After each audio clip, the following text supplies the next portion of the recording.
Sunbeams pierced through the thick canopy of the forest. After a fierce battle, the main character was breathing heavily and looked completely exhausted. Deep in the forest, a group of warriors in blue armor surrounded a man sitting on a throne. Before them lay defeated fighters in yellow armor, and one of them, dying, let out a coarse curse. Behind the woman stood a man, while she sat with her hand covering her mouth, lost in thought and exhaustion. Narrowing her eyes, she gave a ruthless order for execution. A massive man in a mask raised his axe to strike, while his comrade with a spear prepared to cover the attack. The main character managed to dodge with great difficulty, and the pain was reflected on his face. Hearing a sudden sound, he turned sharply. Wearing a black cloak, he delivered a crushing blow, instantly knocking down two opponents, one of whom was wielding an axe. The warriors in the forest shouted Jae-hyun's name. He was intently preparing for battle, surrounded by mystical energy. He noticed a white-haired man swiftly draw his sword and rush forward. The warning about a joint attack came too late. The sword strikes had already fallen on the enemies, accompanied by bursts of power. The man in the cloak swung his blade, knocking down opponents one after another. With blood on his face, he realized that everything that had happened was the result of their decisions. 3 armored fighters watched him in heavy silence. With a knife in his hand, he couldn't understand why he felt guilty at all. Another warrior, leaning on his sword, remained calm and offered a helping hand. The woman in white still sat on the throne, hiding her face, and the tension before the decisive moment thickened. The main character challenged her will, and she responded with cold confidence. Off to the side, a white-haired man supported the wounded man while the other fighters surrounded them, waiting for the outcome. 3 warriors walked through the forest, discussing their joint actions. A woman, surrounded by light and gusts of wind, looked down with a slight smile, radiating calm and power. The exchange of glances and words between the opponents was filled with hidden threats. The main character glanced at the watch on his wrist, and it flashed with a bright blue light. Energy burst out, thickening the atmosphere. A ring of blue power flew off his hand, and the air trembled. In armor, sword in hand, he prepared for a new blow, surrounded by glowing particles. The woman clenched her fist, remembering the man she hated, and irritation distorted her face. The main character, laughing through the pain, showed contempt for death, even after receiving a serious wound. Blood ran down his face, and the warriors watching him felt the tension reach its limit. Warnings of a sharp decline in vitality and limited movement flashed like omens of imminent danger. He collapsed to the ground, trying to comprehend what was happening, while the enemy towered over him in the pouring rain. In the forest, 3 men stood back to back, realizing there was nowhere left to retreat. A woman's laughter echoed over the frightened enemy. She takes a step in her golden shoes and says that her interlocutor has become too carried away with his friendship. He lies on the ground and declares that he is going to take out another participant standing nearby. She smiles and says that even he will no longer be able to enter the system. He is breathing heavily, lying on the ground with his eyes wide open, as if after a desperate struggle. She sarcastically remarks that her interlocutor has become useless again. He digs his hand into the ground with force, leaving deep furrows. With a cry, he lunges forward, trying to grab the man in the blue uniform. The frame conveys the explosion of blood and the sound of the blow, emphasizing the brutal force of what is happening, without clearly visible characters. He falls with a knife in his back, and 2 men in fur coats look at him in the forest. He stands among the trees with his eyes closed, enjoying the silence and peace. With blood on his face and a wound in his side, he struggles to stay on his feet in front of his enemy. He desperately orders his opponent to finally die. Despite his obvious wounds and fatigue, he looks up with determination.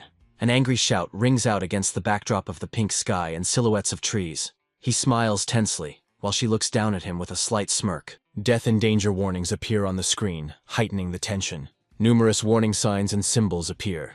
With his eyes wide open, he feels the monstrous tension and the blows of scarlet waves of energy pulsating around his head. The main character was breathing heavily and laughing as he sat on the bed in the darkened room.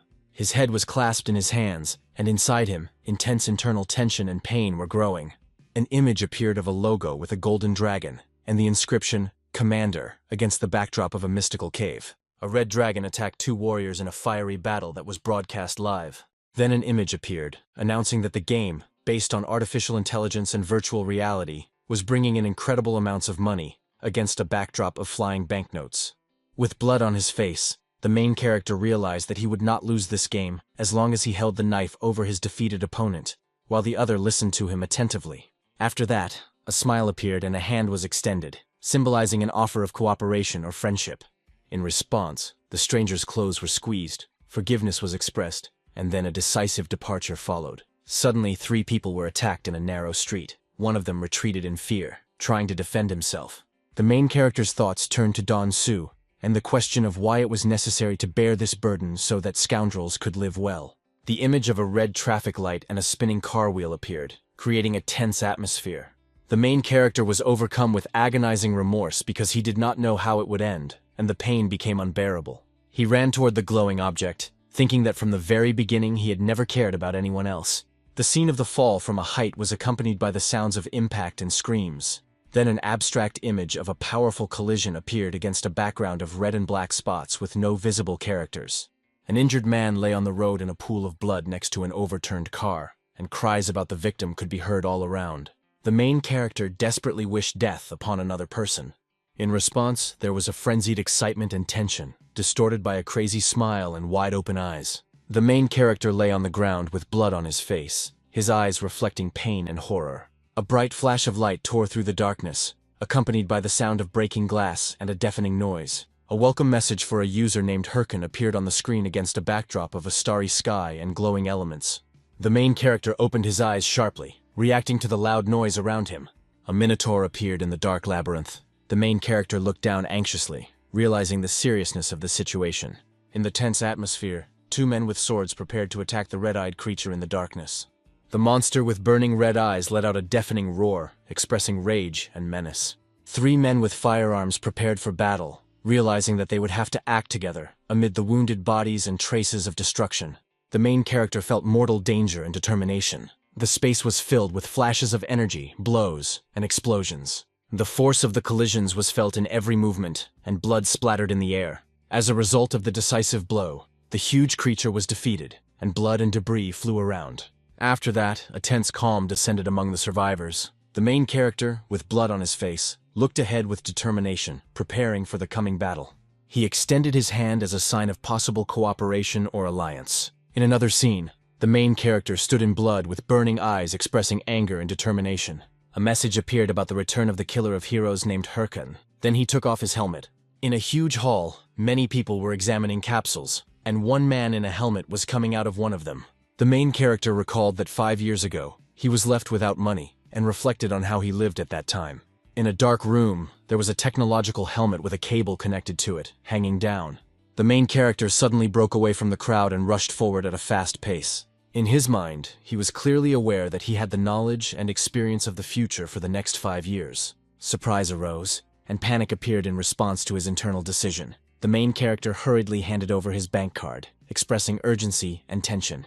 His breathing was heavy, his body bent, and those around him noticed this state. After that, agreement followed.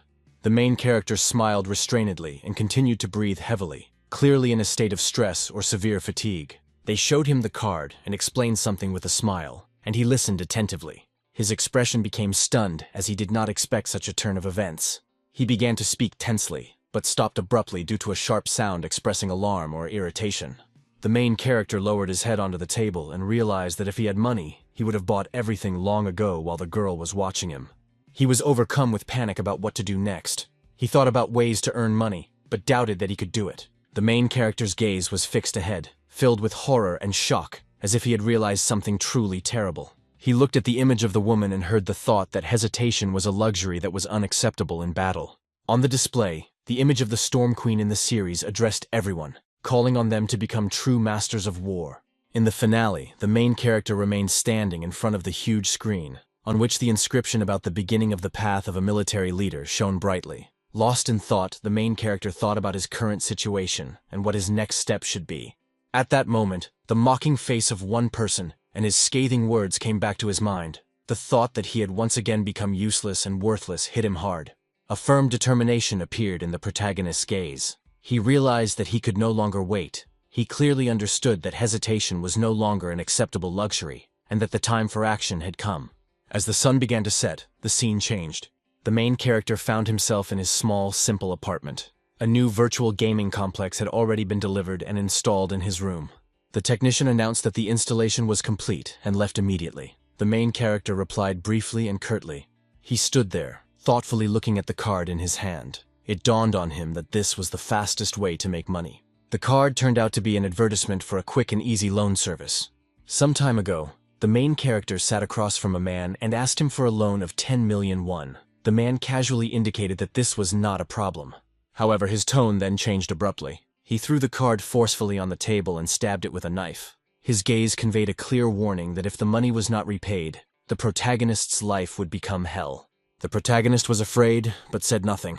The risk was enormous, but he still took the card. Internally, he decided not to worry about the consequences. After that, the main character slowly began to put on the virtual reality helmet. In his mind, he was ready to descend even into hell for revenge. One by one, the faces of all those who had ever betrayed him appeared before his eyes. His eyes were filled with anger and burning fire. The connection process was activated. The system quickly recognized the user and confirmed successful login. The main character found himself back in the world of military leaders in the form of his character. He stood silently, as if waiting for someone specific to appear, trying to remember a name. At that moment, a radiant girl appeared before him. Golden energy swirled around her, and the light reflected off her blonde hair. She introduced herself and identified herself as his guide. The main character recognized her instantly, and his expression changed. The girl held out her hand and began to explain the basic rules of the world. It was explained that it was necessary to choose one of 3 starting classes, and the skills chosen at this stage would determine the further direction of specialization. The moment of decision had come. It was not just a choice of class, but the first step in his entire story. The first class presented was that of a warrior who fights on the front lines using melee weapons. The main character thought about this option for a while. He already had experience that would allow him to develop quickly, but he rejected this path, realizing that in the future, solo advancement with such a class would be extremely difficult. Then the cleric class was described, which plays a supporting role, healing and helping others. The main character rejected this option without hesitation, clearly realizing that he had no intention of saving or supporting anyone. In the end, there was only one possible path left. The girl smiled slightly and activated the chosen option. Golden magical energy began to emanate from her hands, surrounding the main character on all sides. Surprise was reflected on his face. Then a system message appeared in front of him stating that the base class had been selected, and that he was being sent to the corresponding tower. The scene changed, and the main character found himself in a mysterious tower. A powerful, booming voice rang out inside, welcoming the young seeker of knowledge. This voice belonged to the mentor who taught representatives of the magical class. The main character was asked what kind of magic he wanted to study. He answered without hesitation, choosing dark magic. The mentor was stunned for a moment and did not immediately believe what he heard. He suggested that the protagonist might have meant earth magic, but the protagonist confirmed his choice with the same determination. The mentor's expression changed, and concern was clearly visible on his face. He warned of the extreme danger of dark magic, and that it could even destroy the soul. However, the main character remained coldly clear-headed. He was aware of the risk, and understood that he had chosen this path consciously. The mentor trembled visibly, realizing the seriousness of the choice he had made. This bold choice shook the mentor so much that his appearance began to change. His form distorted, turning into a frightening shadow figure, almost skeletal. Then came the mocking realization that too much time had passed since anyone had dared to choose this path. A book of skills suddenly appeared before the main character. It was clearly stated that if he was truly ready, he should touch the book, remembering that the path he had chosen would not be easy. The main character's eyes burned with determination. He was no longer going to back down. Without wasting a moment, he ignored the warnings and placed his hand on the skill book. This path was not originally intended for the reckless, but for those who were clearly aware of their actions. A confident smile appeared on the protagonist's face. His calmness and courage made a strong impression. It was obvious that such people were extremely rare. At that moment, a famous video from his past life popped into the main character's mind. In it, one player used necromancy, the art of summoning the dead. Alone, without any support, that player managed to defeat an extremely powerful boss. A crystal-clear thought formed in the main character's mind that he needed exactly that kind of power. At that moment, a system notification appeared. The main character officially became a necromancer. The title of Novice Necromancer and a skill called Skeleton Shard were unlocked. A confident smile reappeared on his face. He mentally repeated the name of his new skill and activated it. A skull began to form from the energy in his palm. When it was thrown down, white magical energy slowly took the form of a skeletal warrior.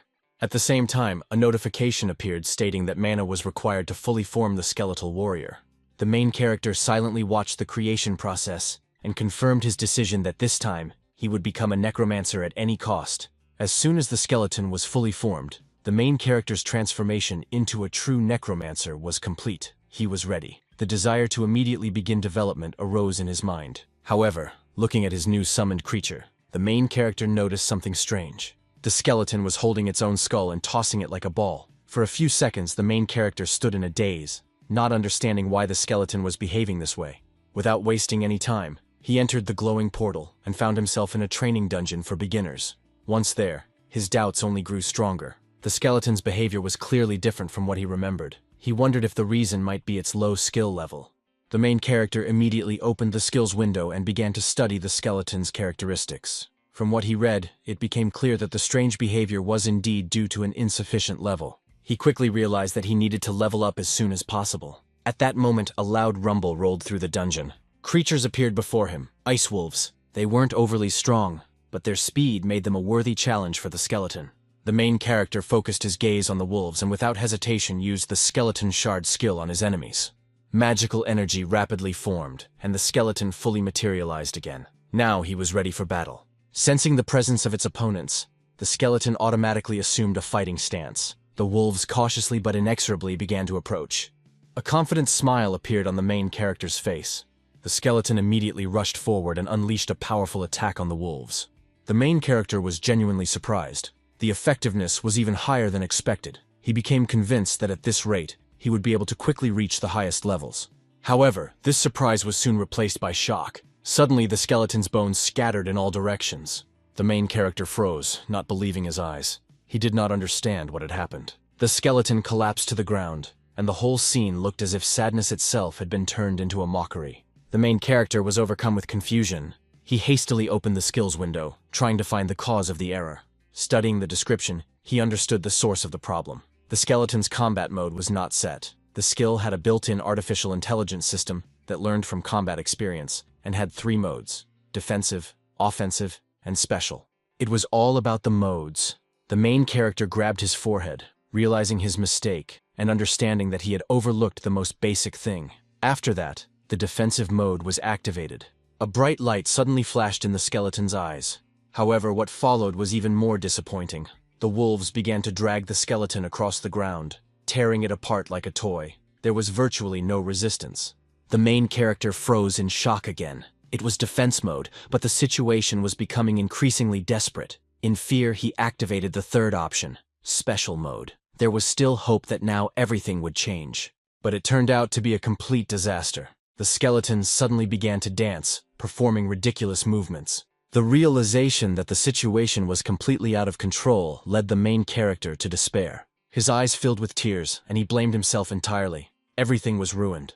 He collapsed to the ground, completely broken. His thoughts were confused. His consciousness was on the verge of collapse. In desperation, he tried to delete the character, but the system issued a notification that characters that had existed for less than 3 months could not be deleted. Now the protagonist was truly trapped. All he could see before his inner eye was complete humiliation. Sitting on the ground, immersed in despair, he realized that it was impossible to even change his chosen class. At that moment, he remembered that his loan payments would begin the following month. The bitter thought of his own misfortune only intensified his sense of hopelessness. Everything had just started to fall into place, but now it was falling apart again. He glanced at the useless skeleton, which had not helped him in any way so far. This only increased his irritation. In a fit of rage, he began to scold the summoned creature, demanding that it not move and stand still. It was then that the image of an experienced necromancer from his past life came to mind. The question arose as to how that man managed to control such clumsy skeletons. Suddenly, an idea popped into his head. The main character immediately reopened the skill description window and noticed an extremely important detail that he had previously overlooked. The summoned creatures possessed a deep learning system and gained experience directly in battle. At that moment, true understanding came. The skeleton watched the battle with the ice wolves and learned from it. The main character approached the skeleton and stood next to it, aware of his superiority. The skeleton looked at him with slight confusion. The main character's memory flashed back to the past, when he was considered a genius for leading his entire team to the top. He clearly understood one of the main laws of combat. If you cannot dodge an attack, death will follow. After that, he suddenly struck the skeleton. It crashed to the ground with a bang, but the main character did not stop. Blow after blow followed one after another. He continued, forcing the skeleton to get up again and again, explaining the need for movement, evasion, and counterattack. Gradually, the skeleton began to change.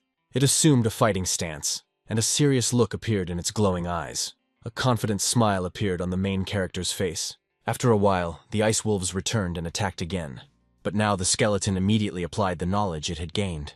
He deftly dodged the attacks and, at the right moment, delivered a powerful blow to one of the wolves. The skeleton continued to fight with impressive skill, while the main character watched the battle. Suddenly, the skeleton stopped and looked at him with an expression of deep gratitude. This was noticed, and attention to the battle was restored. The last move turned out to be quite good. The skill associated with the skeleton began to improve rapidly. As training and fighting continued, the progress became more and more noticeable. Soon, a system notification appeared about the player's level increase. This brought deep satisfaction and joy. After that, the main character headed to the village for beginners, located near Figus Castle, which was overflowing with novice players. Walking through the village, he reflected on how the skeleton was truly worth all the effort. He concluded that another 2 or 3 days of training would allow the skeleton to clear the training dungeons on its own. His mind was already turning to the next real challenge, taking the first step toward reaching level 10. At that moment, he heard someone calling out behind him. The main character turned around and saw a large man surrounded by his followers. The man was furious because he had not received an apology after the shoulder collision. The main character immediately realized that he was dealing with another group of street thugs, wasting his precious time. A serious thought began to form in his mind to finish them off right there and then. Just as one of the men was about to attack, someone else suddenly appeared. This person was dressed in strange clothes and easily intercepted the attacker's arm. His demeanor was calm, and a smile appeared on his face, expressing confidence and superiority. The large man flew into a rage, not understanding who had intervened and whose side he was on. However, the newcomer made it clear that he did not belong to either side. The main character immediately recognized this man. It was a legendary warrior from a past life, one of the most powerful players. His massive muscles and distinctive appearance left no doubt. The main character clearly remembered that in a past life, this man was a warrior of the highest class and was considered the strongest player of his time. The main character couldn't understand what such a legendary figure was doing in this place. He felt slightly confused and anxious. Meanwhile, the warrior who had intervened sarcastically condemned the attacker's behavior. They began to justify themselves, claiming that it was the main character who had confronted them first, and that an outsider should not have interfered. They even recalled the old saying about equal retribution. In response, the intervener only smiled. The next moment, he released a frightening fighting aura. Fear instantly reflected on the faces of the attackers. The large man froze, as if petrified. The main character watched the scene intently. The warrior calmly and with a slight sneer reminded them that his palm had been struck, which meant he had the right to respond. At that moment, one of the attacker's companions shouted, recognizing the identity of the intervener. He announced that they were standing before the leader of a guild ranked among the 30 strongest, a man known as a killer because of his obsession with battle. The attackers were completely shocked. They couldn't understand why such a figure would intervene over such a minor incident. The warrior slowly moved forward, and his anger became palpable. The attackers couldn't utter a word, and trembling with fear, ran away, looking back and apologizing. The warrior smiled, satisfied that everything had been resolved without a fight. Then he turned to the main character with a friendly expression, trying to make sure that he was all right, and that such people should not be taken seriously. However, the main character silently took a step back. This behavior surprised the warrior. The main character coldly made it clear that he no longer needed his help, then left without another word. The warrior smiled slightly, noting to himself the coldness of the main character's character. The main character walked away, feeling angry and frustrated. He keenly felt his own weakness against the backdrop of the power he had just witnessed. His hand was shaking. He honestly admitted to himself that he was afraid at that moment. But it was then that he made a firm promise to himself. The next time he met this warrior, he would be a completely different person. His eyes flashed with determination, and his face became extremely serious. The scene shifted back to the training dungeon. A faint fire flickered on the walls, and the main character sat alone, thinking about the difference in strength between himself and such powerful players. Another person, equally strong, came to mind, and it became clear that in order to get revenge, he would have to become much stronger than his current level. At that moment, a powerful beast resembling a tiger suddenly appeared and attacked swiftly. However, the skeleton companion of the main character instantly rushed forward and, using new skills, struck a blow. The skeleton fought aggressively and inflicted significant damage on the tiger. The battle ended fairly quickly, and a system notification appeared stating that the ice tiger had been defeated and the level had been raised. But even after this success, the main character did not feel joy. The path to the 10th level took 3 days, which exceeded his expectations. The skeleton, noticing its master's dissatisfaction, looked depressed. At that moment, a new message appeared. It announced that the 10th level had been reached, that there were no more monsters left in the dungeon, that the novice tag had been removed, and that the rewards would be transferred. After reading this, the main character finally felt joy. At that moment, a device appeared on his wrist, a combat watch. It had many functions, displaying status, tasks, maps, inventory, and serving as a means of communication. The main character felt satisfied, realizing that his journey was just beginning. It seemed unusual to him to use this device again after so long. He immediately requested to open the status window. The next moment, the status window appeared before him. Name, Gurkhan. Level, 10th. Class, Necromancer. Some of the characteristics had already been distributed earlier. 3 points were invested in strength and endurance, and 5 in intelligence and mana. Then a new message appeared asking him to distribute the remaining attribute points. The main character began to think seriously. This was the first time he had allocated points on his own. He couldn't afford to make a mistake. Usually, it makes sense for a necromancer to invest in intelligence or mana. However, the main character confidently made an unexpected decision. He invested all his remaining points in strength. Immediately, a message appeared stating that his strength had increased by 50. After that, he looked at his hand, where another window opened. His total strength was now 53. The main character's face showed complete satisfaction. The choice he had made seemed perfect to him. However, the skeleton looked at him with surprise, clearly showing disappointment. It seemed as if the skeleton had decided that the main character had abandoned the path of a necromancer, since he had invested all his points in physical strength. This annoyed the main character. He lightly hit the skeleton on the head, letting him know that he was wrong. He had not given up on being a necromancer, and had no intention of doing so. On the contrary, he was helping his companion grow. At this stage, increasing mana or intelligence would not make a significant difference. However, increasing physical strength allowed him to teach the skeleton the combat techniques he had mastered in his previous life. The main character became serious. He made it clear that he was risking his own life for the sake of the skeleton's growth, and that it was now important to focus on training. Then he confidently added that the lack of characteristics could be compensated for in other ways. After that, the main character headed for the Adventurers Guild building in Figus Castle. There, newbies were crowded together, excitedly discussing tasks and arguing with each other about who would get which mission. The main character quickly realized that the tasks available at the moment were not very good. However, everyone was enthusiastic because they were all novice adventurers. He approached a guild employee to take on a task. The employee looked at him in surprise and warned him that the remaining tasks were quite difficult, and no one wanted to take them. The main character paused and carefully studied the list. The quests really did look boring and unattractive. But at that moment, a confident expression appeared on his face. He realized that this was the hidden map he had been looking for. The selected task was called the Cave of Mount Bima. The goal was to destroy all low-level monsters in the vicinity of Mount Bima. The reward was only 10 gold coins. The guild employee asked again if he was sure about choosing a quest with such a low reward. The main character was absolutely sure. He knew that if he completed this quest before reaching level 15, he would receive a rare title. Memories from the past told him that titles significantly enhanced a character's stats, and a promising title gave a percentage boost, making the owner extremely strong.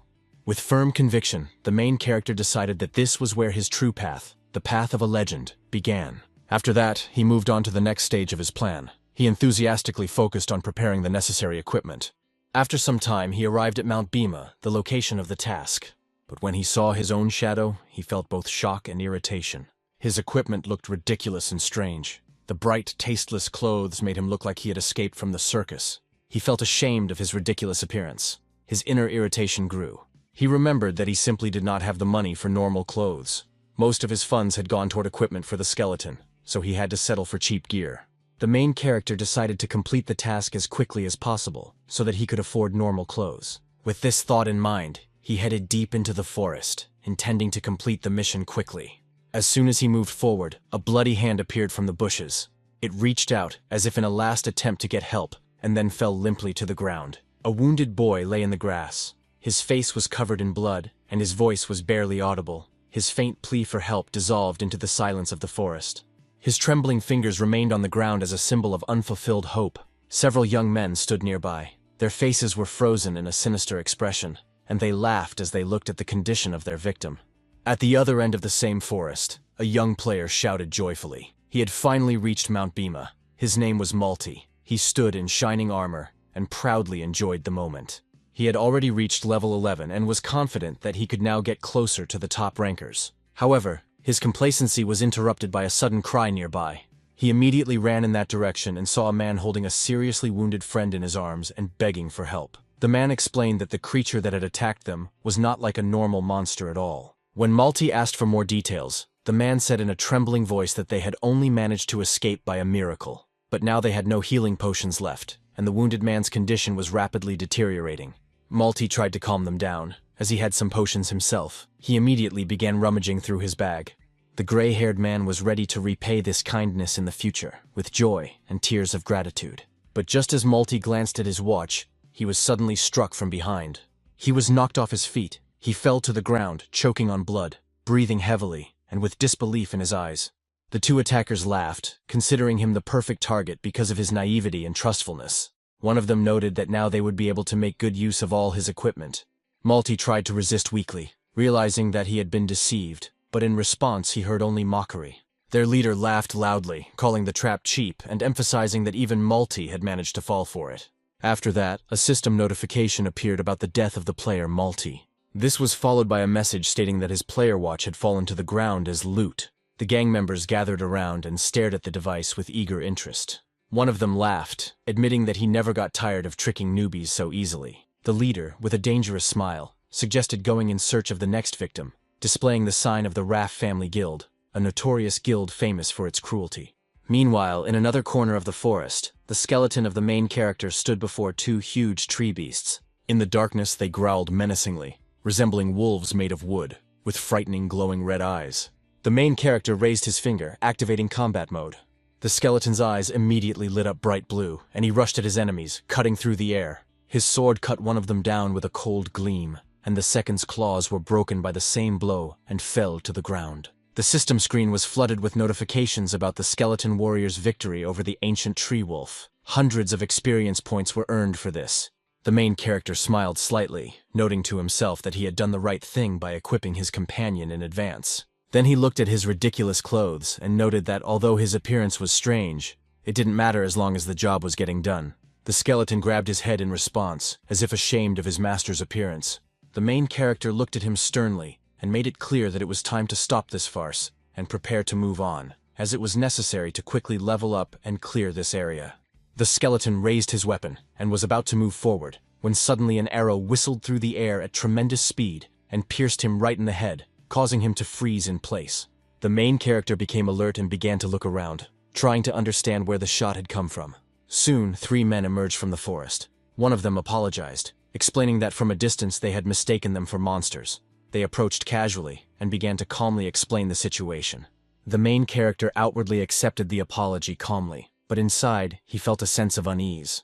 He noticed that one of the men had the player's watch on his wrist, hidden under blood-stained clothing. There were also clear traces of blood on the second man's weapon. The main character immediately understood who he was dealing with and noted to himself the audacity of these people. Realizing that they were trying to deceive him, he suddenly smiled and pretended to be willing to forgive them if they gave him the mana potion. They feigned embarrassment and claimed they did not have such potions. Then they offered to help him level up faster, calling it a form of apology. The main character asked if they really intended to help. They responded with a confident agreement. At that moment, the roar of beasts echoed through the forest. One of the men smiled and noted that it was the perfect time to level up. They laid out their plan. They would weaken the monsters, and the main character would have to deliver the final blow to gain all the experience. The main character outwardly agreed, but his gaze remained fixed on the two men. Behind his back, they whispered quietly, as if confirming their sinister strategy to each other. After that, the massive warrior stepped forward and deliberately headed towards the wooden wolves. His mage partner cast a spell that increased the wolves' attacking power. Then he abruptly pushed one of the wolves toward the main character and pretended it was an accident. The main character was stunned when the wolf rushed straight at him at full speed. He instantly raised his hands, preparing to defend himself. The three standing at a distance watched with anticipation, confident that the main character would now scream and collapse to the ground. However, in the next moment, the main character and the skeleton worked together as a team and destroyed the wolf in just a few seconds. After the victory, the main character looked sternly at the skeleton, dissatisfied with his slow reaction. The skeleton responded with a slightly embarrassed pose, as if he himself realized that he needed to improve his reaction speed. The main character smiled confidently, gave the three a sign of approval, and made it clear that the experiment could continue. This completely threw them off balance. They hadn't expected such power. Now all three began to get nervous. Alarming questions arose in their minds about the main character's true level, and whether he was really a beginner. Then they came up with a new plan, to send a huge wave of monsters at once, which he would not be able to handle. While the main character was busy fighting, the warrior quietly approached from behind, waiting for the right moment to attack. He raised his heavy hammer high and was sure that the blow would reach its target. But at the decisive moment, the main character dodged with perfect accuracy. The blow missed, and the attacker froze in shock. His attack missed its target, and the main character counterattacked with lightning speed, swinging his sword under the enemy's massive body and tearing open his chest. Blood gushed out, and he staggered. The two remaining robbers were shocked by what they saw. One of them couldn't believe his eyes. Without wasting a second, the main character gave a command to the skeleton. The skeleton's eyes flashed bright blue. Then they both rushed forward at lightning speed and in just a few seconds were next to their enemies. One of the robbers panicked and tried to stop what was happening, but the main character completely ignored him. The main character and the skeleton simultaneously delivered a double blow. It was so powerful that both enemies flew into the air and, screaming in pain, crashed to the ground. Their bodies were swept away by a wave of blue energy, while the main character and the skeleton stood calmly in place. The main character slowly turned around, clearly aware of what such people are like, betraying trust, robbing, and deceiving. He approached one of the wounded and noted to himself that he might have fallen into such a trap before, but now it was impossible. The robber lying on the ground sobbed and begged for mercy, promising to give up everything he had.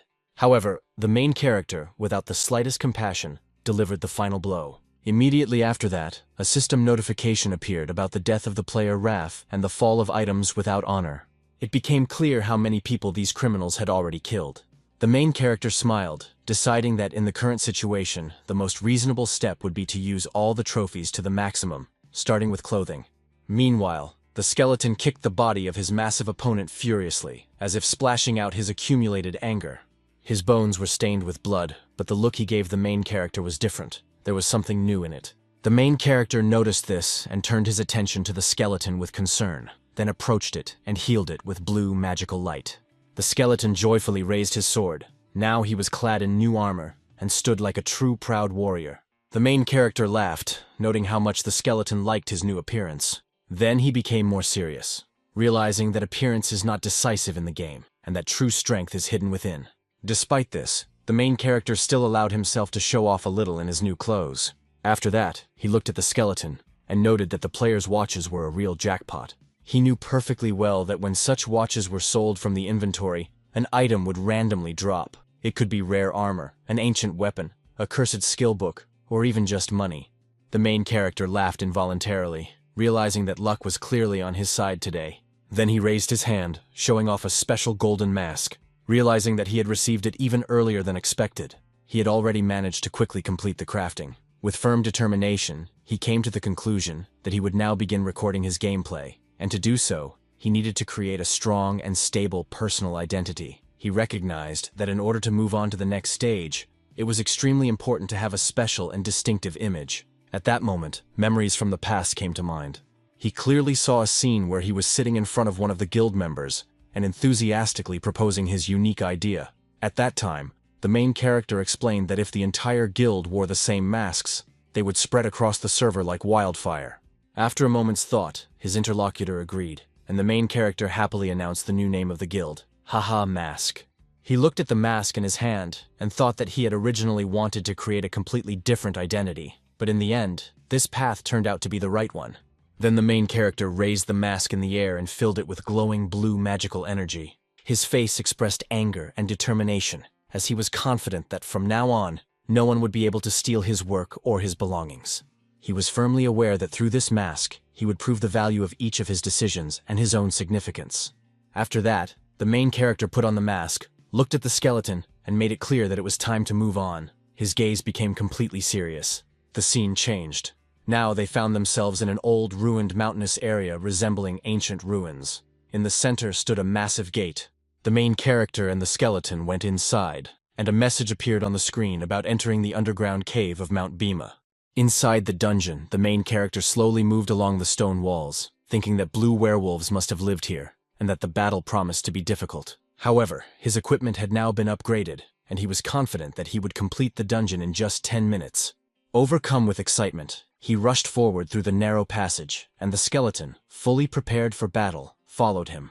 But a few hours later, the main character was lying on the ground, sprawled on his back and staring up. Suddenly, he jumped up, struck by the fact that not a single monster had appeared yet. He was overcome with irritation, as something seemed wrong. He understood that if the dungeon had already been cleared, the system would have issued a corresponding message. So either there was a malfunction, or something else was hiding. At that moment, his attention was drawn to a strange formation on the wall. It was a pulsating mass of purple energy that emitted a faint glow. He quickly moved closer and touched it, immediately sensing that it was something unusual. The energy suddenly began to expand rapidly, as if opening a new passage and drawing in the surrounding air. A notification appeared on the screen stating that an instant dungeon had been found and suggesting that he enter it. The main character knew that such dungeons appeared randomly inside ordinary ones, and when activated, the original dungeon was paused until the trial was completed. He also knew that they were much more difficult, but the rewards were commensurate with the level of risk. There was no middle ground here, either complete victory or death. At first, the main character thought it would be wiser to retreat, because if he died, he would be taken out of the game for 2 days, and during that time he could complete other tasks. However, in the next moment, his expression changed. He strode decisively toward the portal, completely focused on one goal: to complete this trial. With absolute determination, he stepped inside. A bright flash of blinding light enveloped him, forcing him to cover his eyes with his hand. When the glare faded, he saw that he was standing in the center of a huge arena, reminiscent of the ancient Roman Colosseum. The skeleton was nearby. The main character looked around and concluded that this might be an arena for a duel. He felt tense, wondering what kind of opponent would appear next. At that moment, the ground began to shake slowly. Soon, a giant creature resembling a werewolf and exuding fury entered the arena. It stared at the main character, and a name appeared above its head: Distorted Werewolf, but its level was not displayed. The main character took a step back, stunned that such a powerful monster could appear here. The beast instantly rushed to attack. The first blow was so powerful that a shockwave spread throughout the arena. The main character was thrown straight into the wall and fell, writhing in pain. Everything around him was covered in dust and smoke. The skeleton remained standing in place, momentarily stunned, but then planted his feet firmly on the ground and raised his sword, demonstrating his determination. With a mocking expression on his face, he came to the conclusion that what was happening was beginning to resemble an absurd comedy. He understood that distorted monsters were usually associated with main quests, which meant he had unexpectedly gotten lucky. He looked at the skeleton, signaling that it was time to prepare for battle. Then, with a confident smile, the main character rushed straight towards the monster, while the skeleton remained nearby, fully prepared to join the fight. He continued to stand. Then the skeleton raised its sword in a coordinated manner, and the main character used it as a support, pushing off sharply and soaring into the air. He rose rapidly, and the distorted werewolf raised its head, freezing for a moment, as if examining particularly desirable prey. At that moment, the main character summoned dark purple energy within himself and, merging it with his weapon, activated the skill, Devil's Curse. As soon as the skill was activated, the dark energy bound the werewolf, and surprise was clearly reflected in its eyes. The protagonist's attack hit its target, causing the beast to stagger back, screaming in pain, and one of its arms was severed and fell to the ground. A message appeared on the screen indicating that the Devil's Curse skill had been activated, reducing the enemy's stats by 10%. The main character smiled slightly as he assessed the damage, realizing that even on his first attempt, the result was quite significant. However, the monster did not stop and went on the attack again. The next blow was incredibly fast, and the main character was already preparing to take the hit when a new notification suddenly appeared.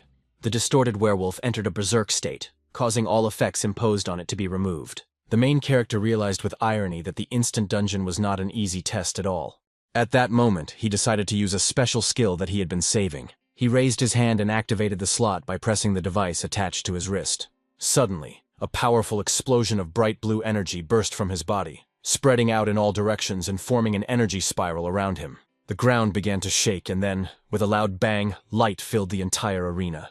When the glow faded, the main character appeared in a new set of armor, surrounded by dark energy, completely ready for real combat. This was his special skill, Slot On, a unique ability in the game that provided a temporary boost by drawing energy directly from the game world. This skill transformed the player into an enhanced form, in which their strength increased many times over. Each player's form was unique in appearance, strength, and abilities, so it was given a common name, Final Mode. The main character stood in his final mode, surrounded by a blue energy aura. Opposite him, the distorted werewolf let out a deafening roar, baring its huge fangs and radiating pure primal rage. Then the beast lunged forward at incredible speed, making a sideways dash with its claws raised for a devastating attack. The main character managed to dodge, but a series of rapid blows followed. He skillfully avoided them, although one of the swings came so close that it almost hit him. Seizing the moment, the main character jumped back, and in the next instant, a new blow struck the spot he had just vacated, which he barely managed to dodge. Now he clearly understood that this was no ordinary monster. Its speed and brute strength made it a deadly threat. The main character realized that if the beast landed just 4 accurate blows, the outcome of the battle could be decided in its favor. When the werewolf lunged again, the main character smiled slightly, realizing that he had another plan. In the next moment, he released a powerful blue energy wave from his sword, which struck the beast directly. It let out a cry and staggered backward, while the protagonist remained standing in place, fully prepared to continue.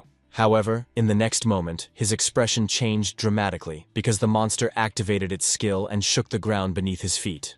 Then the main character remembered that it was in a berserk state, that the creature's strength increased many times over, which he had forgotten for a moment. Falling through the air, he noticed that the werewolf was already directly below him, its eyes glowing red, ready to deliver a fatal blow.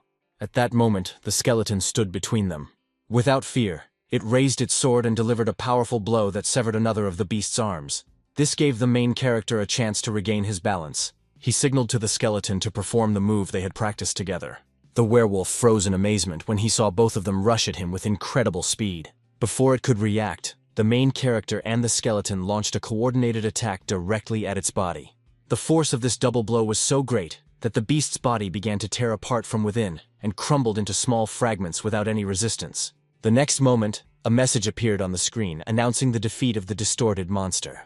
The distorted werewolf was defeated, and immediately after that, the effect of the slot-on skill ceased. After his victory, the main character allowed himself a barely noticeable smile, realizing that the result was not yet final. A quest card appeared in front of him with a note about the completion of the mission, the reward for which was 10 gold coins. Immediately after that, new notifications began to arrive. It was reported that the skeleton had defeated a powerful monster, as a result of which its skill had increased to rank E. It also indicated that the total earnings amounted to 20,865 gold coins, and that a werewolf skull and a belt had been obtained as loot. After reading this, the main character felt genuine joy, realizing that the rewards were extremely valuable. Suddenly, another system message appeared, stating that he had received a rare necklace called the Necklace of the Distorted Tracker. This item was a unique chronicle type and provided an 18-point boost to all characteristics related to the classification. Seeing this, the main character froze in amazement for a moment, realizing that he was looking at an extremely high-ranking item which, despite being non-tradable, surpassed standard unique items. His attention lingered on the name of the necklace, and at that moment, a suspicion related to the main quest chain came to mind. Almost immediately, 3 glowing windows appeared in front of him, informing him that 3 new titles had been registered on his account. The first title was Promising Newcomer, which gave a 3% boost to intelligence and magic, which was completely in line with his current goals. The second was the title Challenger of Heroes, which increased stamina by 3 points, logically reflecting the fact that the instant dungeon had been completed alone. However, the third title made the strongest impression on the main character. It was called The Distorted Pathfinder, something he had not expected to see at all. He immediately remembered that this title was part of the first chapter of the main storyline called The Count of Distortion. At that moment, everything that was happening took on a much deeper meaning. The main storyline of Vovoda was the foundation of the entire game world. It featured key characters and major bosses, and the rewards for completing it were so exclusive that every player dreamed of becoming part of this journey. The main character remembered his past life, in which he had barely managed to reach the 4th chapter. Now he realized that he had gained access to this stage incredibly early, and understood that it could not be a mere coincidence. Overcome with mixed feelings, he initiated the process of exiting the game, still in disbelief at how much he had managed to achieve in a single day. In the next scene, he was already in the real world, The news was broadcasting an urgent report that the Hydra Guild had officially entered the final chapter of the Count of Distortion quest, and planned to complete it within 3 months. The main character sat silently in front of the screen, holding a mug in his hands, with an expression of deep thought on his face. His mood quickly changed to irritation and disappointment when he realized that someone had already reached the final chapter of the quest. He regretted that if he joined this chain now, there might be no significant achievements left for him. For a while, he thought about stopping and preparing for the next chapter. However, after a short pause, determination appeared in his eyes. He realized that at that moment, all the attention of the gaming world was focused on this task, the first major quest of the game, which was already nearing completion.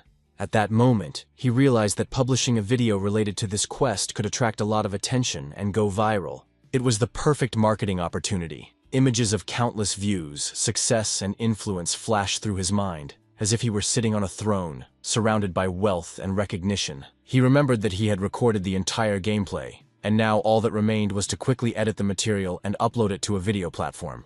The protagonist clearly understood that editing was the key to success, and that it was impossible to entrust it to just anyone. It required a true professional, someone capable of turning the video into something extraordinary. So, he decided to contact the very person who, in his past life, was called the god of editing. He was sure that this was the only right choice. The scene changed to show a girl with pink hair and glasses eating noodles while looking at something on her phone. Her name was Romani, an editor.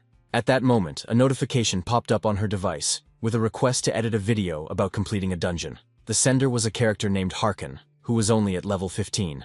At first, Romani laughed it off, thinking it was a recording from a newbie who probably just wanted to show off on the internet. However, a moment later, her expression changed dramatically. She jumped up from her seat, overcome with intense shock, as if she had seen something truly extraordinary. She leaned closer to the screen. Her eyes were filled with intense concentration, and at that moment, she realized that she had found her goal. Romani, known by the pseudonym Hell's Mouth, was a freelance video editor. Holding her phone in her hands, she looked at the screen with sincere admiration and joy. A feeling of inspiration flared up inside her, one she hadn't felt in a long time.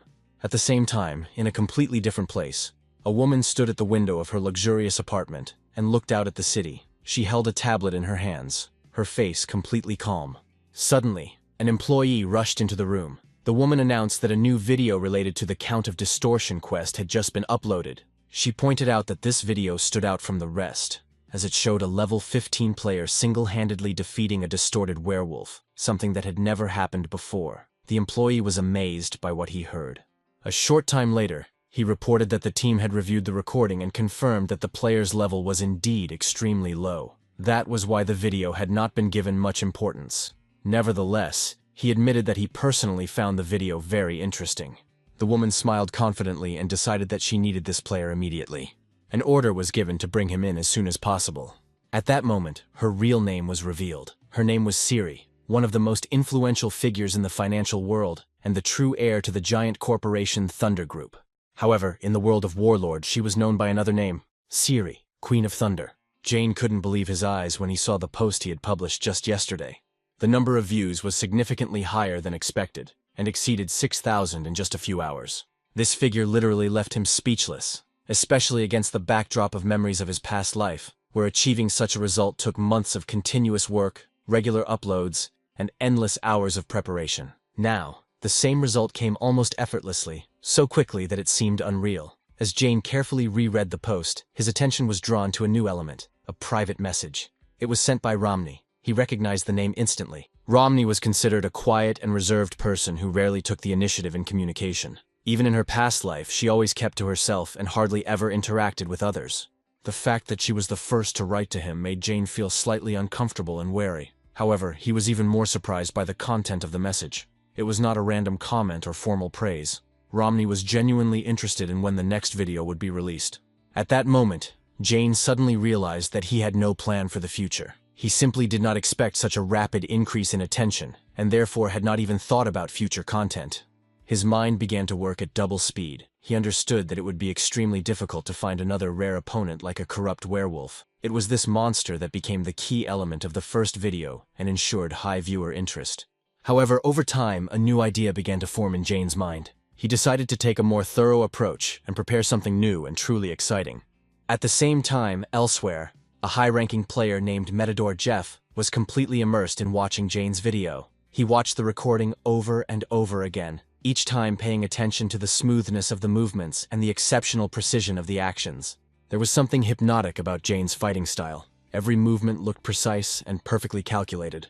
Matador's gaze returned to the screen again and again, and the video never seemed boring to him. Over time, his attention focused on Jane's face. There was something familiar about it, although he couldn't remember the source of this feeling. This vague recognition bothered him, as if a forgotten detail should come to mind. Feeling slightly uneasy, Matador decided to share the video with Yell, who was just approaching him. She watched the recording, but her interest was much less pronounced. She reacted calmly to his concerns, suggesting that he had simply watched the video too many times, which was why Jane's face seemed familiar. Matador thought about this explanation for a moment, but it didn't really satisfy him. His attention returned to Jane's movements. Even as a novice, he showed no hesitation or awkwardness. Every action was as confident and fluid as that of an experienced fighter. It was impossible not to be impressed. Gradually, Matador began to feel that Jane was on a completely different level. In his mind, he began to compare him to elite fighters and martial arts masters, coming to the conclusion that he was perhaps a true genius. The thought of fighting such an opponent seemed extremely appealing to him. He wanted to test his own skills against someone truly outstanding, although he didn't know if Jane would accept such a challenge. While he was pondering this, Yell brought him back to reality, reminding him that the live broadcast was about to begin. Only now did Matador realize that a live performance was scheduled for today. When he was told that more than 200,000 viewers had purchased tickets for the broadcast, he instantly became serious. He was determined to give it his all to meet the audience's expectations. The broadcast began, and immediately after the start, the airwaves were filled with deafening cheers from fans. Matador stood in front of the entrance to the dungeon, waiting for the moment he had been preparing for a long time. When the gate in front of him materialized, he was completely ready to step inside. Meanwhile, Jane was already at the guild office in Figus Castle, hoping to receive a new assignment. However, the staff informed him that there were no quests available at the moment. He had expected to see at least a few available tasks, so this news upset him considerably. He sat at the table for a while, wondering if he would have to temporarily suspend the creation of the video. At that moment, a familiar face caught his attention. Houghton came up to him and immediately recognized the adventurer who had previously managed to clear the dungeon on Mount Bima. Hearing his name, Jane looked up and immediately realized that it was Houghton standing in front of him. It was the same man who had given him the assignment earlier. Houghton came closer and introduced himself, then asked if Jane could spare him a few minutes. Receiving his consent, he began to explain that he had received information about a strange mutant spotted inside the cave on Mount Bima. Jane felt slightly confused, as he couldn't remember a single assignment that mentioned mutants. However, he remembered an episode with a werewolf he had encountered deep in the cave, whose eyes looked unnatural and caused alarm. Houghton listened to the story with rapt attention, and accepted his words as truth without the slightest doubt. After deep thought, he came to the conclusion that the creature Jane had encountered could have been under the influence of a dark force associated with the so-called Defilers.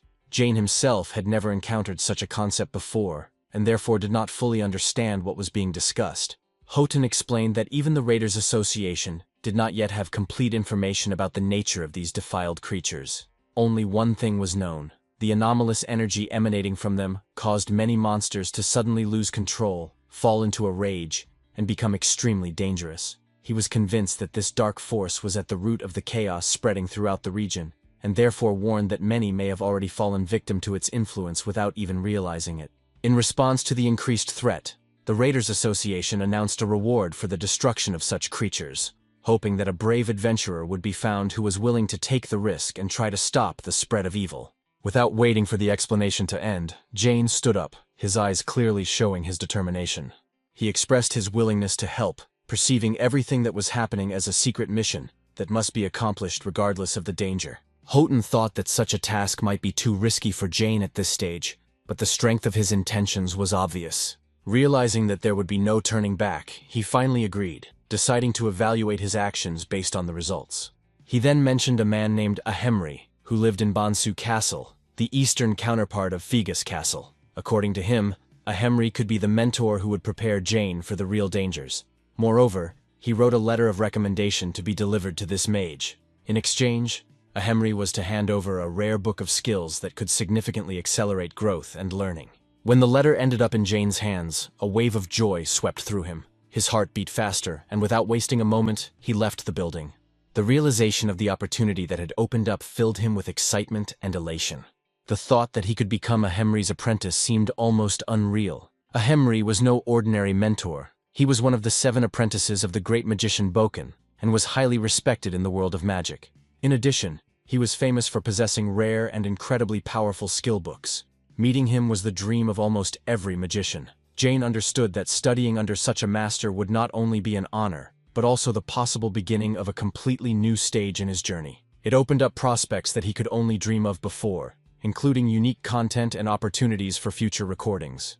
However, as he was heading towards Bansu Castle, Jane suddenly remembered an important detail. He abruptly changed direction and headed for a secluded place where nothing would disturb his concentration.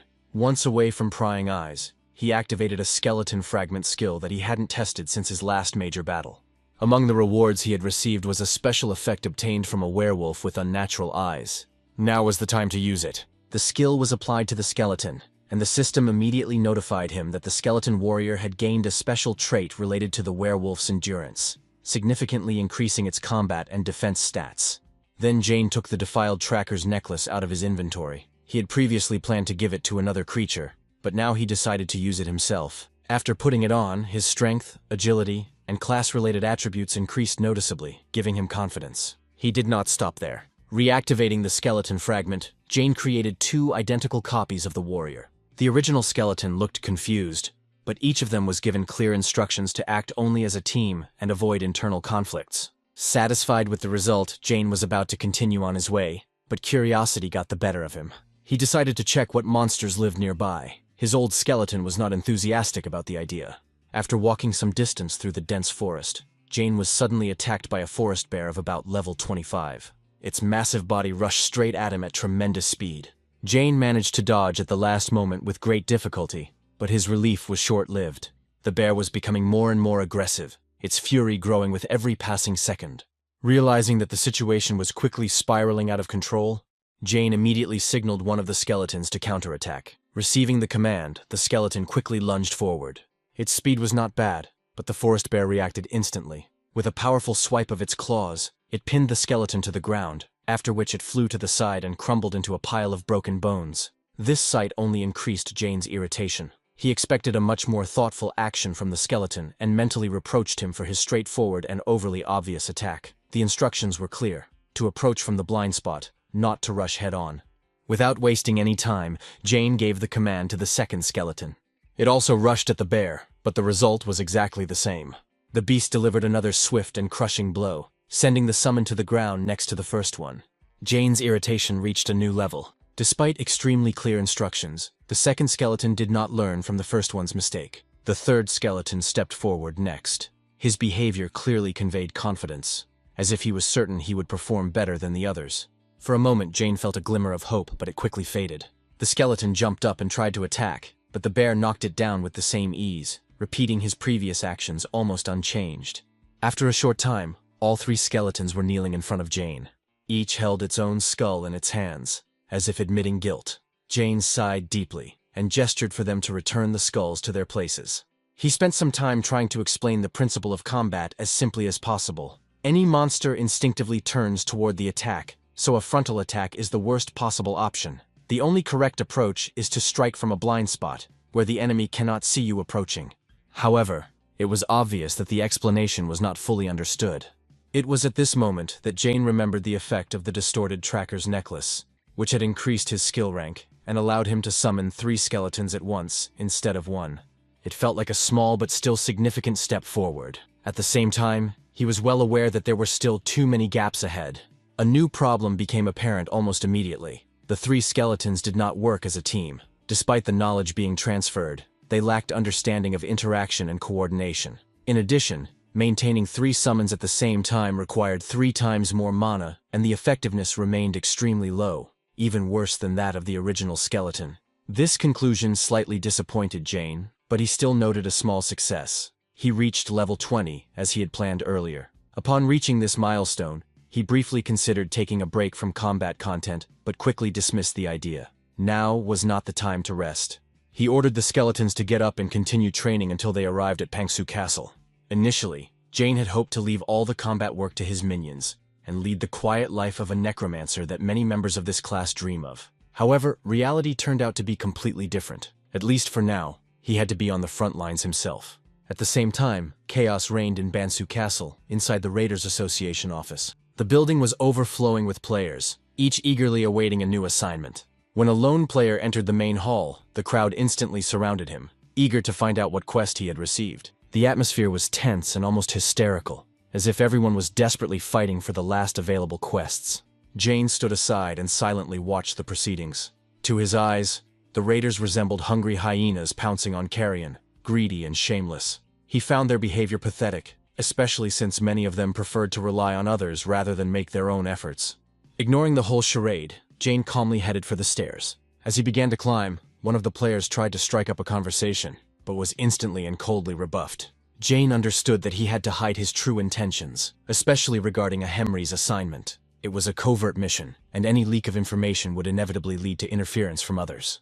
To avoid unnecessary attention, he took out a sealed letter on the go and handed it to the employee on duty, indicating that it was a letter of recommendation from Houghton. The employee quickly glanced at the contents and, without asking any questions, directed him to the second floor. The employee shows him the way, and Jane moves forward without hesitation. Behind him, the other players begin to push the staff, trying to break through and demanding to be included in his group. The employee immediately intervenes and stops the crowd, while Jane calmly heads for the designated room.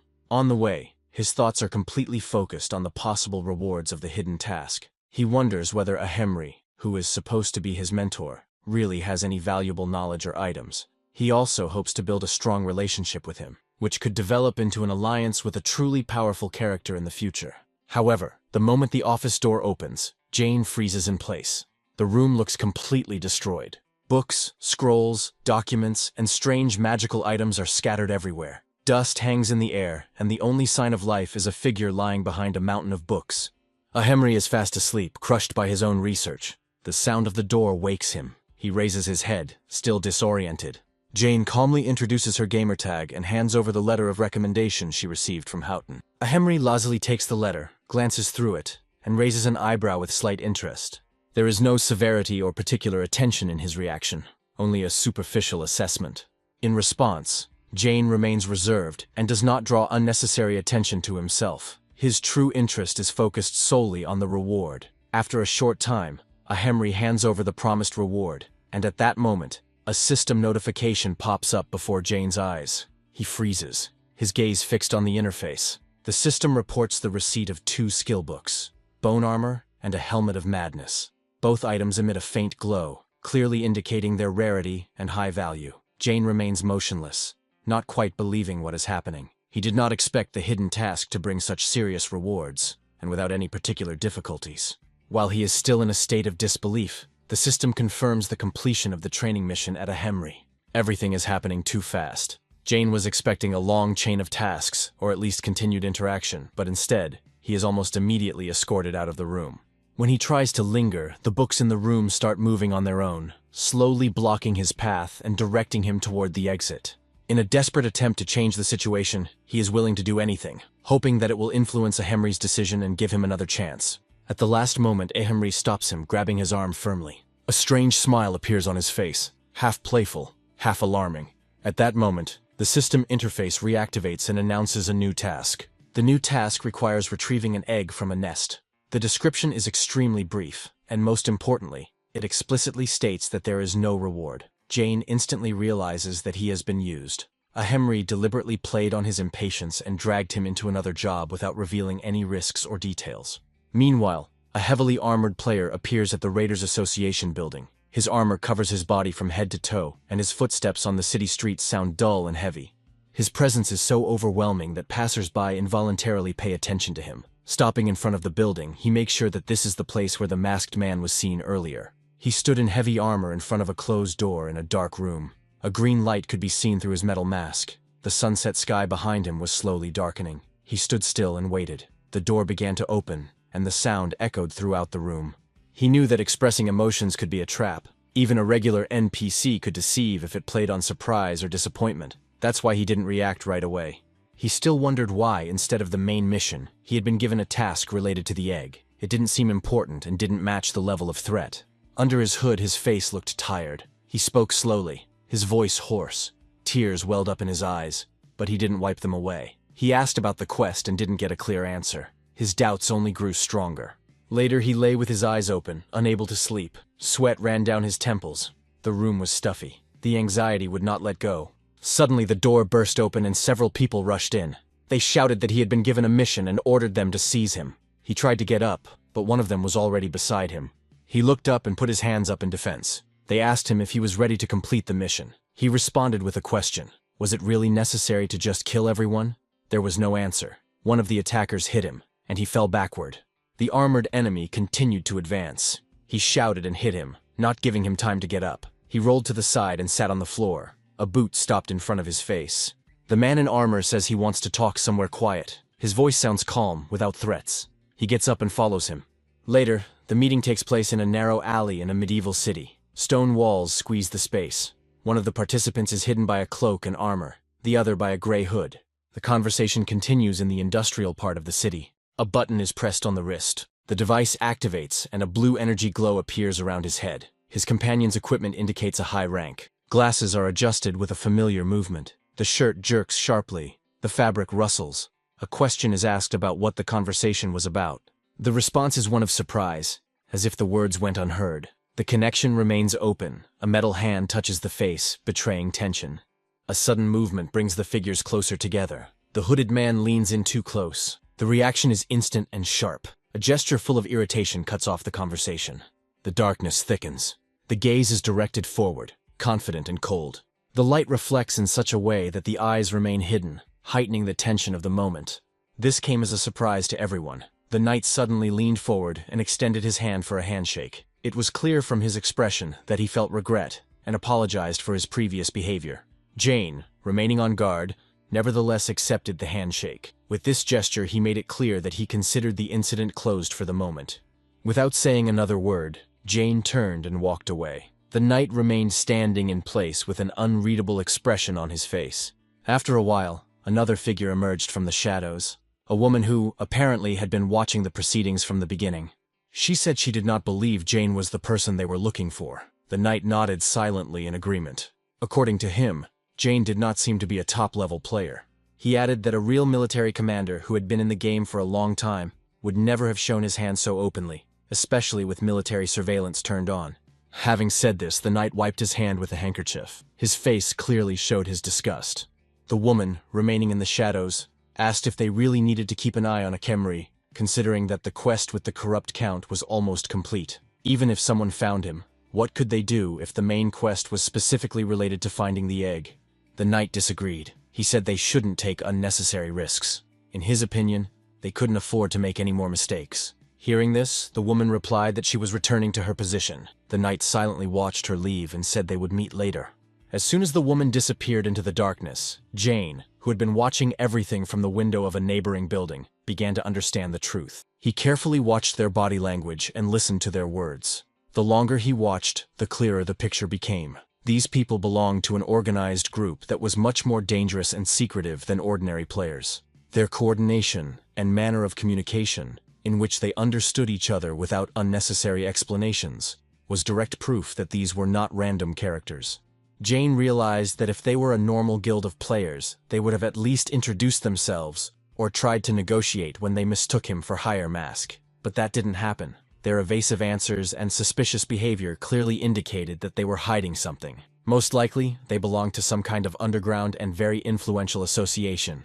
He knew nothing about their true identities, but he was sure of one thing. These people were far above ordinary players. After a while, Jane found himself far outside the city, in a quiet forest. He sat on a felled stump, alone and lost in thought. Nearby, his summoned skeletons performed the training exercises he had set for them. The undead were busy with their routine, but Jane's thoughts kept returning to what he had seen earlier. He remembered the quest that a Khemri had given him. At first, it had seemed simple and meaningless, as if it had nothing to do with the main storyline. But now his perception had changed. Jane clearly understood that something much bigger was going on, something that the armored knight and the woman in the shadows already knew about. And at that moment, he realized that he had been drawn into a game where the stakes were much higher than they seemed at first glance. They had definitely seen his video. The one where he, hiding under the mask of Hao, fought the corrupted wolf. Most likely that was how they tracked him down. Jane said this almost in a whisper. His voice was quiet, tinged with irritation and bitterness. But what worried him most was something else. They hadn't tried to confirm his identity or even stop him. That could only mean one thing. They weren't interested in Hao Mask's real identity. Their attention was focused solely on the quest. This thought made him feel increasingly uneasy. He muttered almost inaudibly, wondering if he had been drawn into something whose scale he did not fully understand. An unpleasant, sharp feeling arose in his chest. If he continued on, there would only be more encounters with these mysterious people. It felt as if they were always somewhere nearby, one step behind, patiently waiting for his next move. These thoughts made him even more anxious. For the first time, he felt the urge to stop uploading the video for a while, at least until it became clear what exactly he was dealing with. Right now, extra attention was the last thing he wanted. The thought came to him almost in despair. Why? Every time one problem ended, a new, even crazier one appeared in its place. Meanwhile, far from this forest, in an ultra-modern room, Cillian was stepping out of a high-tech gaming capsule. Secretary Pak Suzy immediately greeted her, handed her a bottle of water, and praised her for her work. Her gaze conveyed sincere admiration. However, Cillian's expression remained cold. She took the bottle without interest, showing no emotion. When Suzy asked how the guild entrance exam had gone, the answer was casual. It was all a waste of time. None of the candidates were worthy. Cillian sat down in a chair. Her irritation was immediately apparent. Her fingers tapped restlessly on the armrest. Then her gaze became sharp. She asked a direct question. Was there any news about Hao Mask? Suzy hesitated briefly, then replied that he might have joined another guild. At the moment, no new traces or activity had been detected. Hearing this, Cillian's expression changed instantly. A cold, oppressive tension hung in the room. Suzy became visibly nervous and hastily added that she would continue the investigation and provide confirmed information soon. Cillian nodded briefly and without saying a word got up. Passing by Suzy, she told her not to come back without accurate data and headed for the door. Already on her way out, she stopped, turned around, and quietly asked what the president had said about this. Suzy swallowed nervously. Her voice trembled as she replied that the president had not yet commented on the situation. Cillian stood silently for a moment. Then her eyes narrowed, and when she spoke, her voice took on a cold, almost mocking tone. The president's silence is not approval. He is silent only because VOR is currently showing excellent results. She reminded him that when she first mentioned playing this game, the president had tried to arrange a marriage for her without her consent, as if her future and her worth meant nothing. Now he was silent not out of respect for her choice, but because he saw profit. She understood his game perfectly well. Without further discussion, Cillian gave a new order. By tomorrow morning, she needed a complete list of completely new candidates.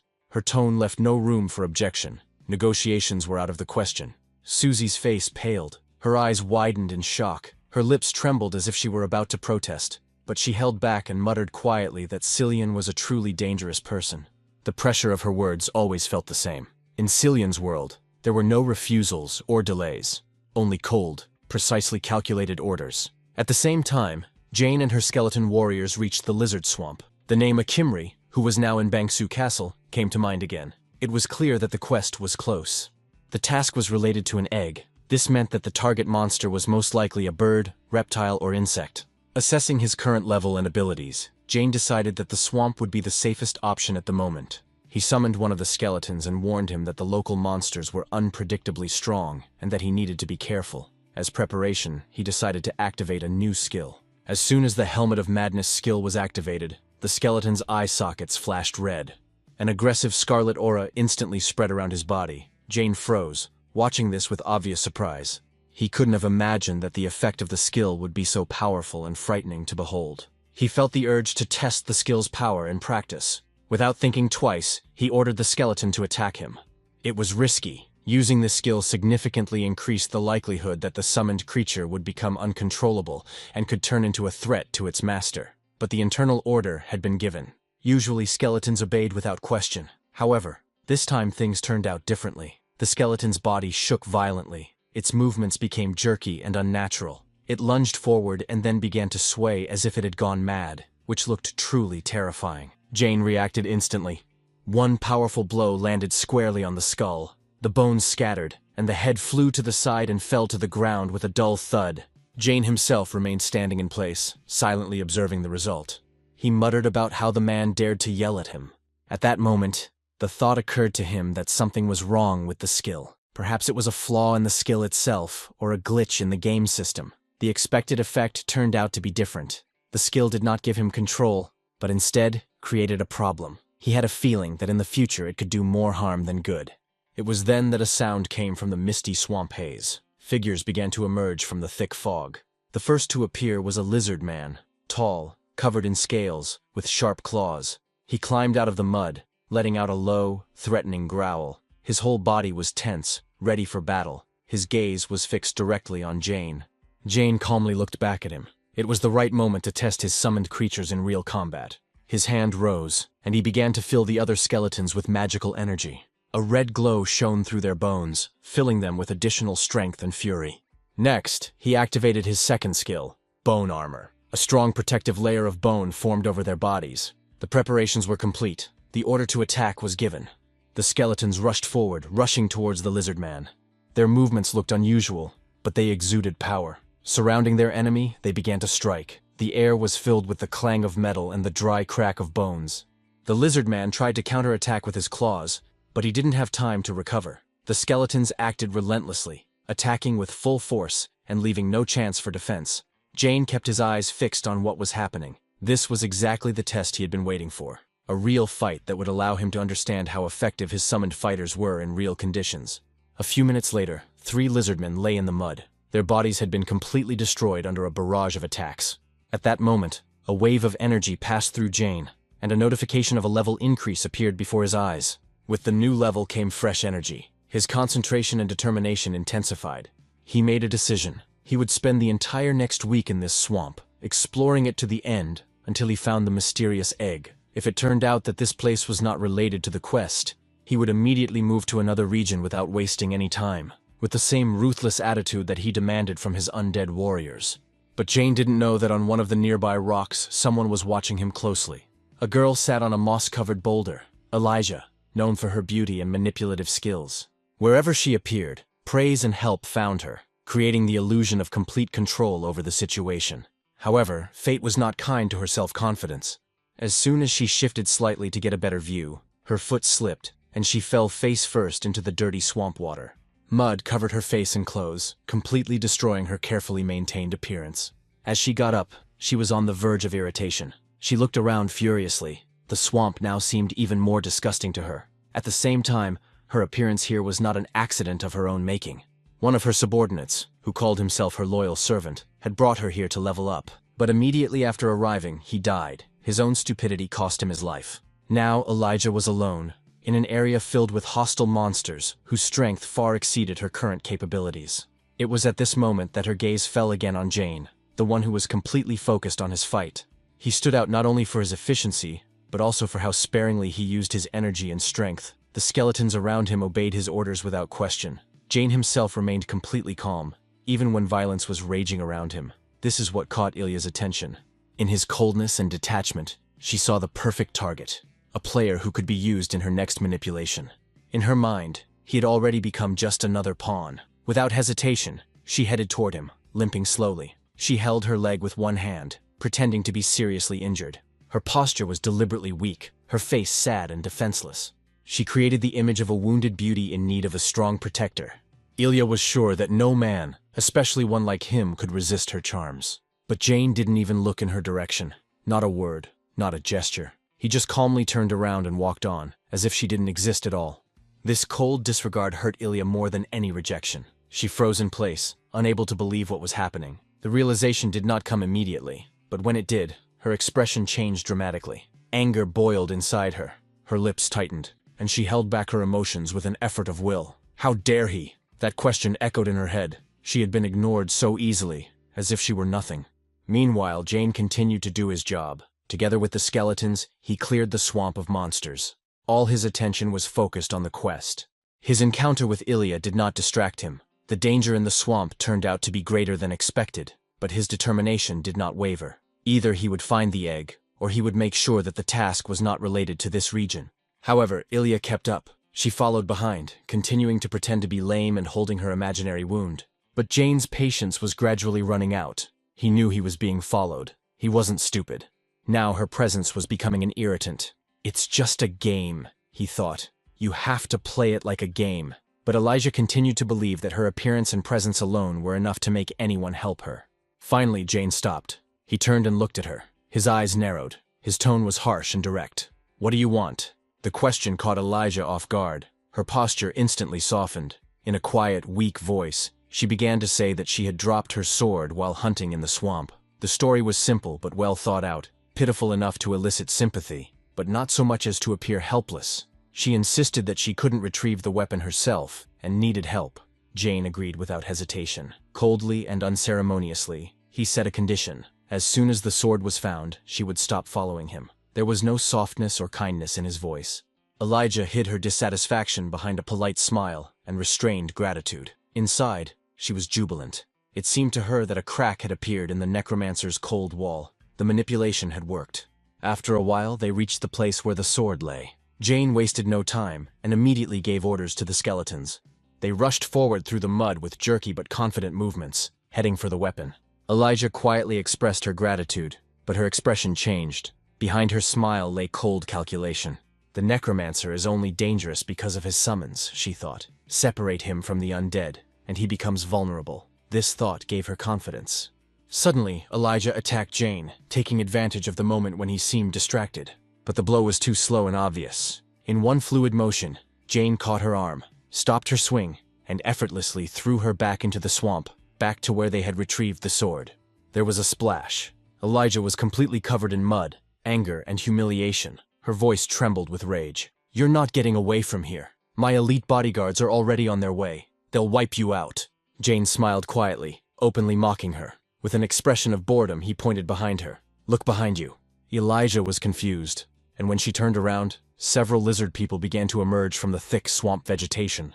Their eyes glowed with malice, filled with pure hostility. Guttural, vicious cries shook the entire swamp. Elijah screamed and tried to get up, but the slippery ground prevented her from standing. She fell again and again, helplessly floundering in the mud. Jane watches this in an extremely calm mood, as if watching a performance from the sidelines.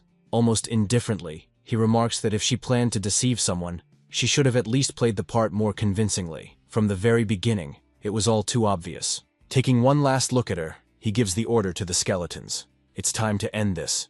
Too much time has been wasted. But at that moment, something strange happens.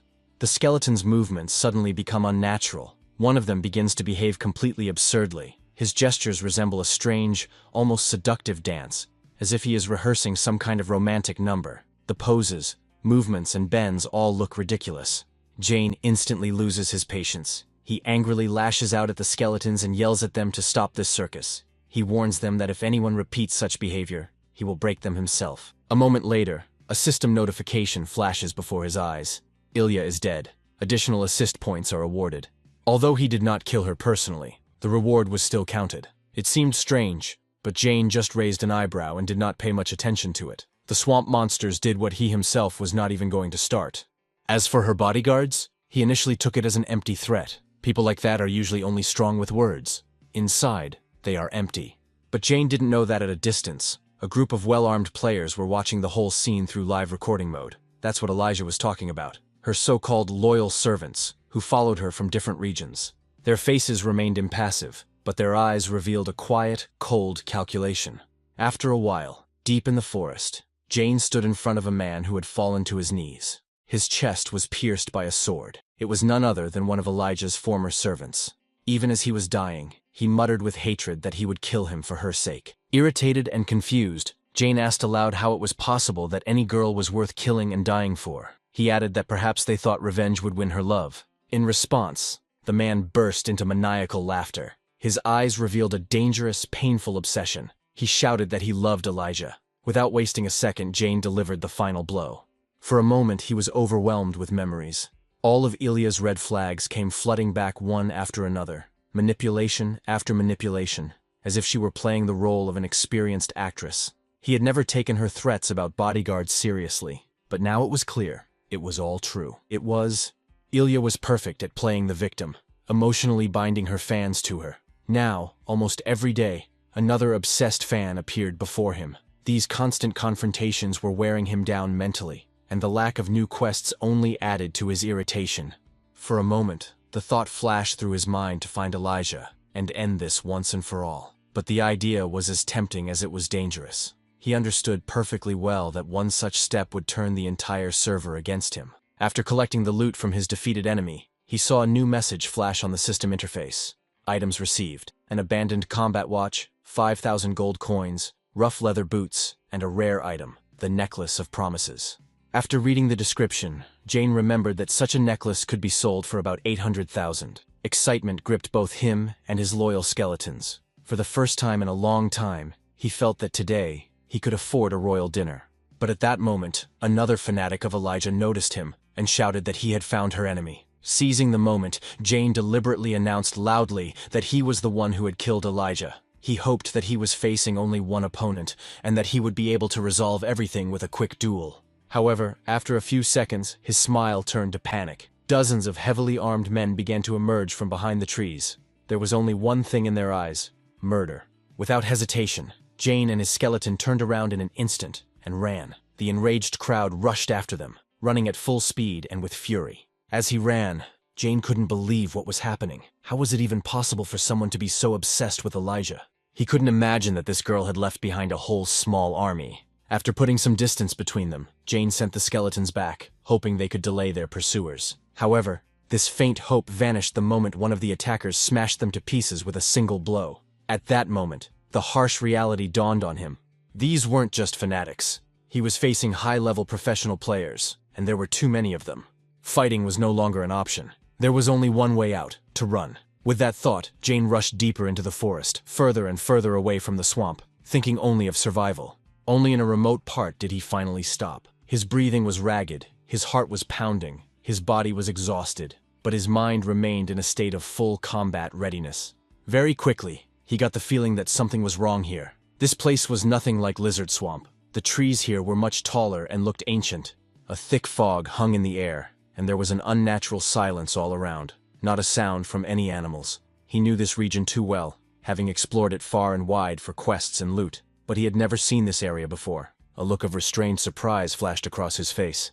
It was a hidden area, a secret zone. Meanwhile, Elijah's obsessed fans had also made their way here. They combed through the thick forest, their eyes searching for only one thing: Jane.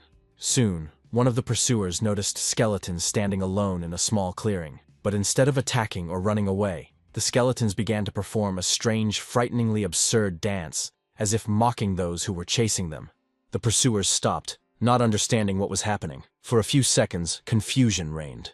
Then one of them snapped.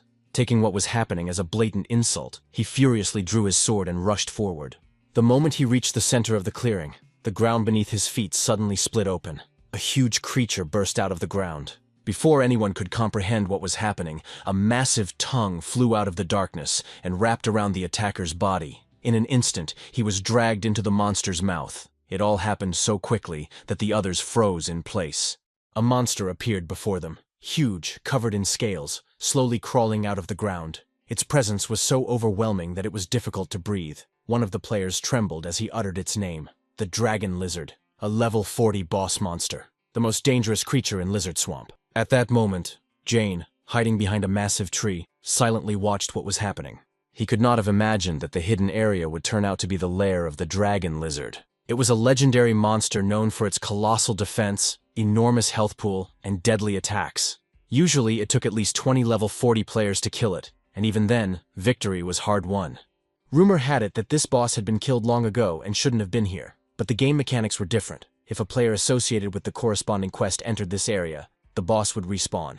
Now there was no doubt. This was exactly where a Hemry had sent him. The dangerous quest required killing the Dragon Lizard and obtaining its egg. Even as a low-level player, he was sent on a mission of this scale, which only added to his irritation at a Hemry's inflated expectations. However, the current situation gave him a chance.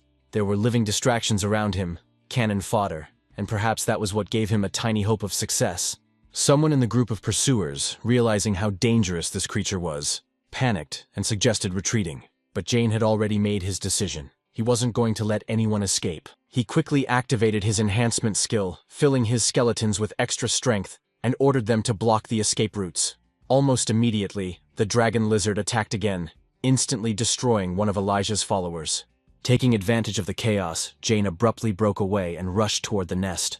He was spotted, and part of the group rushed after him, but that only played into his hands.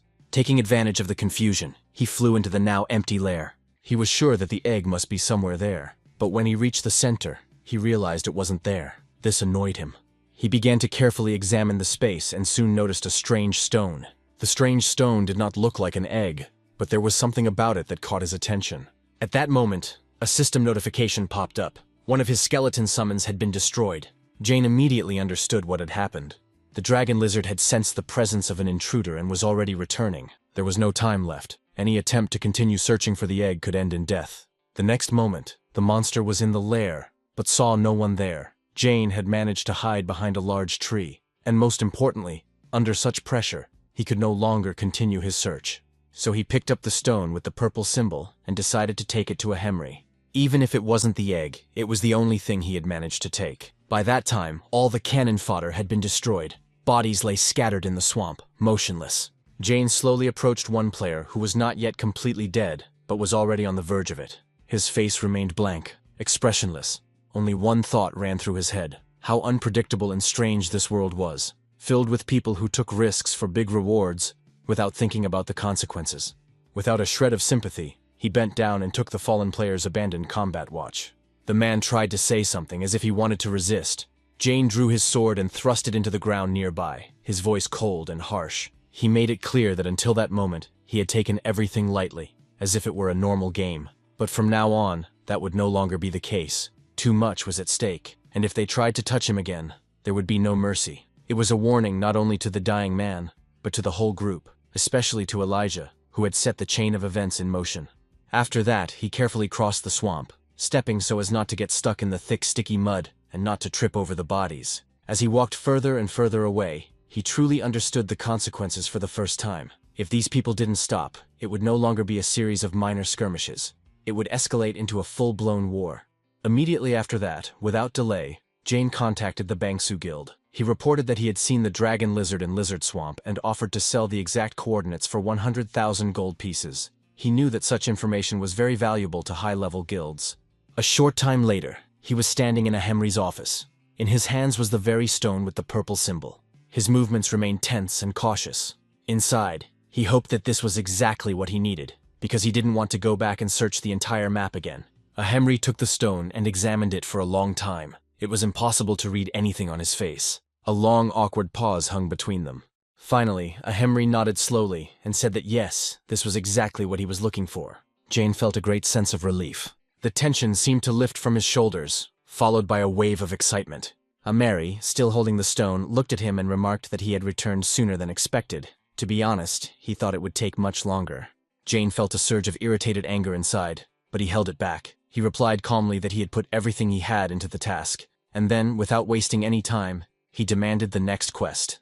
Henry became more serious and began to explain the truth about the stone. He asked if Jane knew what he had brought. Jane shook his head.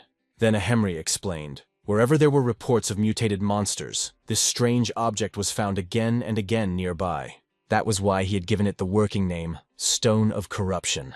Jane listened attentively, and at that moment, he understood why those mysterious people had tried to contact him earlier. They knew about the stone. It was clearly a rare item related to the main quest line, and they didn't want anyone else interfering.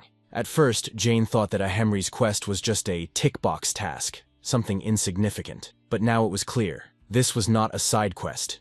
It was part of the main storyline, and an extremely important part at that.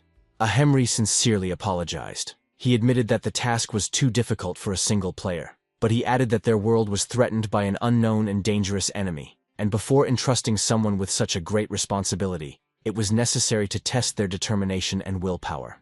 For the first time, in a truly serious tone, Henry asked if Jane was ready to face the force known by only one word: corruption.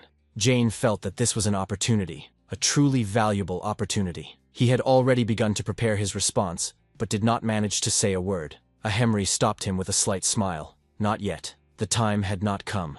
He added that Jane had already seen how dangerous the corrupted monsters were. Based on these observations, Henry decided that it was too early to burden an inexperienced player with such a heavy responsibility. Jane froze. He couldn't believe what he was hearing. Then Henry, with a sly sparkle in his eye, added a condition. If Jane humbly acknowledged him as his master, he might begin to train him. Jane's face tensed with anger, but he understood that in order to remain in the main storyline, he had no choice. Even though it was difficult, he had to agree. Soon, Jane was seen leaving a Henry's office. At that moment, a system window popped up. The quest, Egg of the Nest, was complete. A new title was unlocked, a Henry's Apprentice, and the second stage of training was about to begin. As he walked away, a wave of irritation rose within him. A Henry was less and less like a mentor, and more like a skilled swindler, who, under the guise of a loud title, was simply mocking the players. Meanwhile, on the other side of the world, a group of players celebrated their victory. They had completed the raid with great difficulty and killed the ferocious dragon lizard. Their faces showed fatigue, but also the joy of victory. The captain gathered everyone and told them to rest and prepare for the next step. Then he approached the armored knight, who had played a key role in the raid. The captain sincerely thanked him and acknowledged that the knight had proven to be much stronger than expected. The knight modestly replied that the team had also worked excellently, which is why everything had gone smoothly. But the captain objected. If they had gone only with the main group without outside help, at least 5 would have died for sure. He admitted that he had not wanted to hire paid players at first, but now he was glad he had made that decision. As a token of his gratitude, he offered the knight an additional reward, more than the agreed amount. The knight refused without hesitation. His voice became even colder, and his face darkened with a shadow. He said that taking more than promised was against his personal code of honor.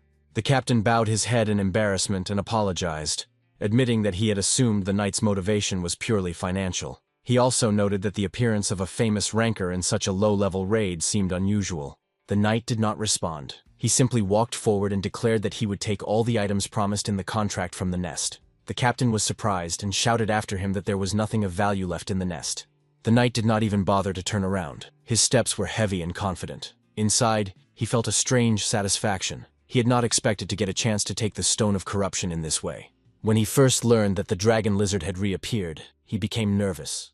He feared that Hao Mask had already progressed through the quest, but the raid began, and the boss was still alive. Then he decided that Hao Mask had failed. Upon entering the nest, the knight was certain Hao Mask had not survived. No single player could defeat such a boss. Now there was only one thing left to do: find the stone of corruption and make sure that Hao Mask would never complete the main storyline. But the longer he searched the nest, the more irritated he became. It was completely empty. No stone of corruption, no valuable items, nothing. He carefully checked every corner. It became clear that someone had been here before him. Overflowing with anger, he cursed loudly. His voice echoed across the battlefield like a rumbling storm. Meanwhile, in the dimly lit room, Jane sat silently. His face remained calm but serious. Quietly, almost in a whisper, he told himself that the moment had finally come. Memories of long, painful days when every morning began with pain and irritation came to mind. Back then, he survived by repeating the same thing to himself. Just a little longer, and everything will be fine. Only this belief and stubbornness allowed him to keep going. Suddenly, a faint smile appeared on his face. He decided that today he deserved a reward. Today he would order meat. He said it out loud, with unexpected joy. A small luxury he had been avoiding for many days. Before that, he had kept his expenses to a minimum, fearing emergencies. But now that the main quest line was in his hands and a new path had opened up, he wanted to allow himself a little pleasure. At that very moment, some unexpected extra money came in. The money he had actually pulled out of Elijah's fan club. The total amount was just over 1,200,000. Adding the balance in his account, the total rose to 1,400,000. Seeing this figure, Jane was truly inspired. For a brief moment, it seemed that all the pain and effort had not been in vain. But the joy did not last long. One after another, system notifications began to arrive on his phone. Unpaid days, overdue utility bills, rent reminders. His excitement instantly turned to disbelief, as if he had been thrown back down to earth. His balance began to rapidly decrease until only 856 rupees remained. He was overcome with anger. Now he couldn't even afford a simple meal. He sat silently when another notification appeared. It was a message from Ramini. She asked if he had stopped making videos. Jane picked up his phone, and his curiosity was suddenly piqued. He realized that he hadn't told anyone about his situation. He had neither the strength nor the time for new videos. And on top of that, some strange and dangerous people had started actively hunting him down. He started typing a reply, trying to explain all this, but stopped. A question popped into his head. Is there any point in being afraid when you're almost starving to death? The pressure, the fear, the expectations, it all seemed pointless. He was tired of playing it safe, tired of living in constant fear. If the world wanted to throw monsters and freaks at him, then he was ready to fight. In a gloomy area with crooked graves and a strange silence, Jane reappeared. He walked confidently and steadily alongside the summoned skeletons. A cold, impassive system window opened before his eyes, confirming that he had entered the forest of the dead. He hadn't been here in a very long time, although in his early days, he often came to this forest. It was connected with memories of his past life, and yet, despite his familiarity with it, the place still remained eerie and disturbing. There was something in the air that made the hair on the back of his neck stand on end. Jane realized that this was probably the best place to gain experience. In addition, the gloomy atmosphere was ideal for video and could attract viewers. Turning to his recruits, he began to give instructions. Today's hunt would take place here. Then he introduced a new member of the group, a skeleton mage.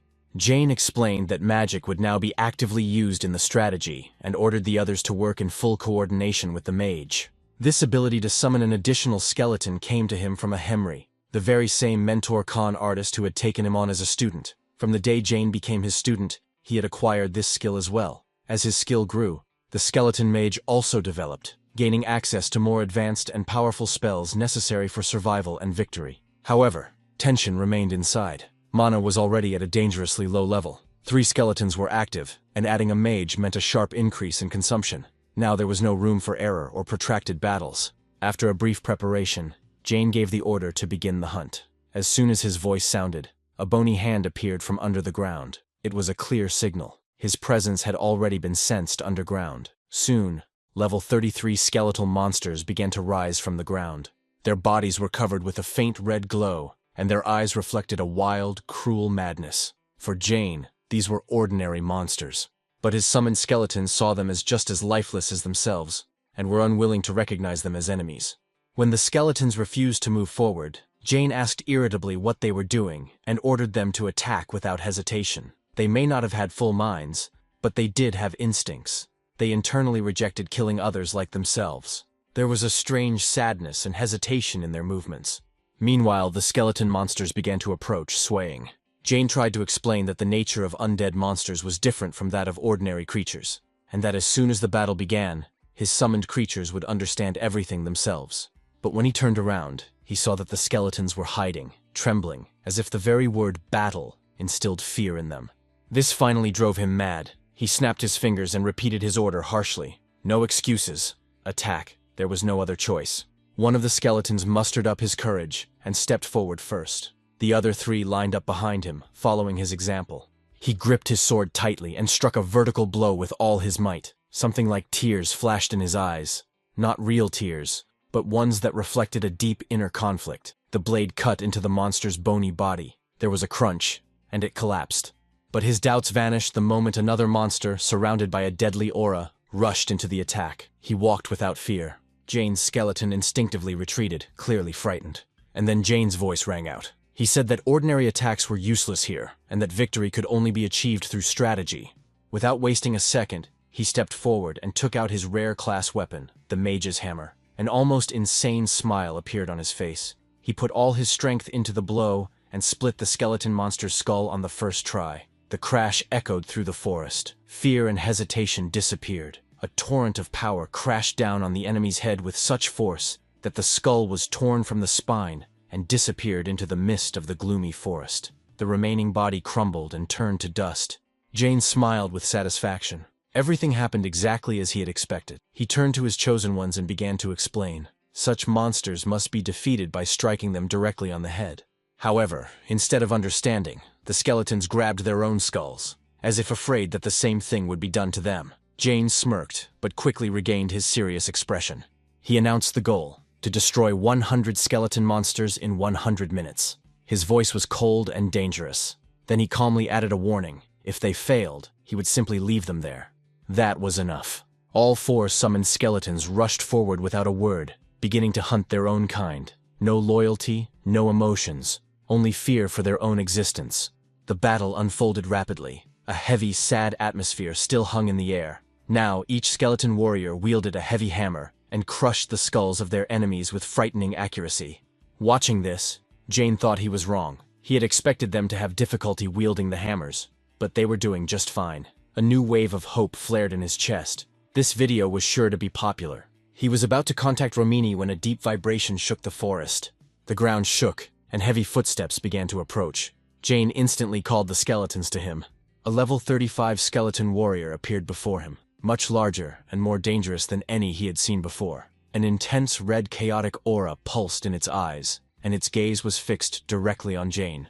Jane himself remained calm and collected. He immediately understood that this was no ordinary monster, but a rare elite opponent that appeared either by chance or after the destruction of a certain number of skeletons. But in his mind, this creature did not represent danger, but rather a new dish for dinner. He even had time to think about whether it would be better to fry it or make a nice steak. Saliva rose to his throat completely involuntarily.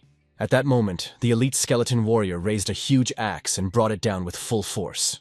The blow sent powerful shockwaves in all directions, but Jane managed to take a step back at the very last moment and miraculously avoided the attack. It was then that he truly realized for the first time that this battle could be deadly. A cold thought flashed through his mind. If he had been even a moment too late, this place would have become his grave. Before dodging, Jane managed to strike the skeleton warrior's bone, hoping to weaken the force of the next blow at least a little. But the monster didn't even hesitate. It instantly switched hands and brought the axe down again with the same destructive power. Jane had neither time to think nor opportunity to catch his breath. However, he had no intention of retreating. Clutching his hammer, he lunged forward. Behind him, the three summoned skeletons moved in perfect rhythm, as if they were one. Each blow was precise, measured, and without haste. Time after time, Jane struck the pelvic bone of the skeletal warrior, destroying its stability. The speed and precision of his movements clearly showed that they were not facing just any player, but someone who had been a top-ranked player in his previous life. The battle was intense, but a confident smile never left Jane's face. After a series of swift attacks, he smoothly moved behind the monster. His skeletons instantly took up positions nearby. Jane mechanically counted his allies. Everyone was in place. No one had fallen. No one was injured. Perfect. But the skeleton warrior rose again and rushed into the attack with even greater fury. Jane, without looking away, calmly noted that the elite monster's attacks had become too predictable. He didn't even move a step and, on the contrary, allowed himself a smirk, mockingly remarking that the monster was too impatient and completely unable to maintain tension. At that moment, the spell of the summoned skeleton mage was completed. Where fear had once been visible, now there was a cold, fierce determination. The mage raised his hand, and a fireball began to grow rapidly in his palm. In the next second, he struck his target with precision. A pillar of flame erupted, completely engulfing the skeleton warrior. The entire battlefield was flooded with blinding light for a moment.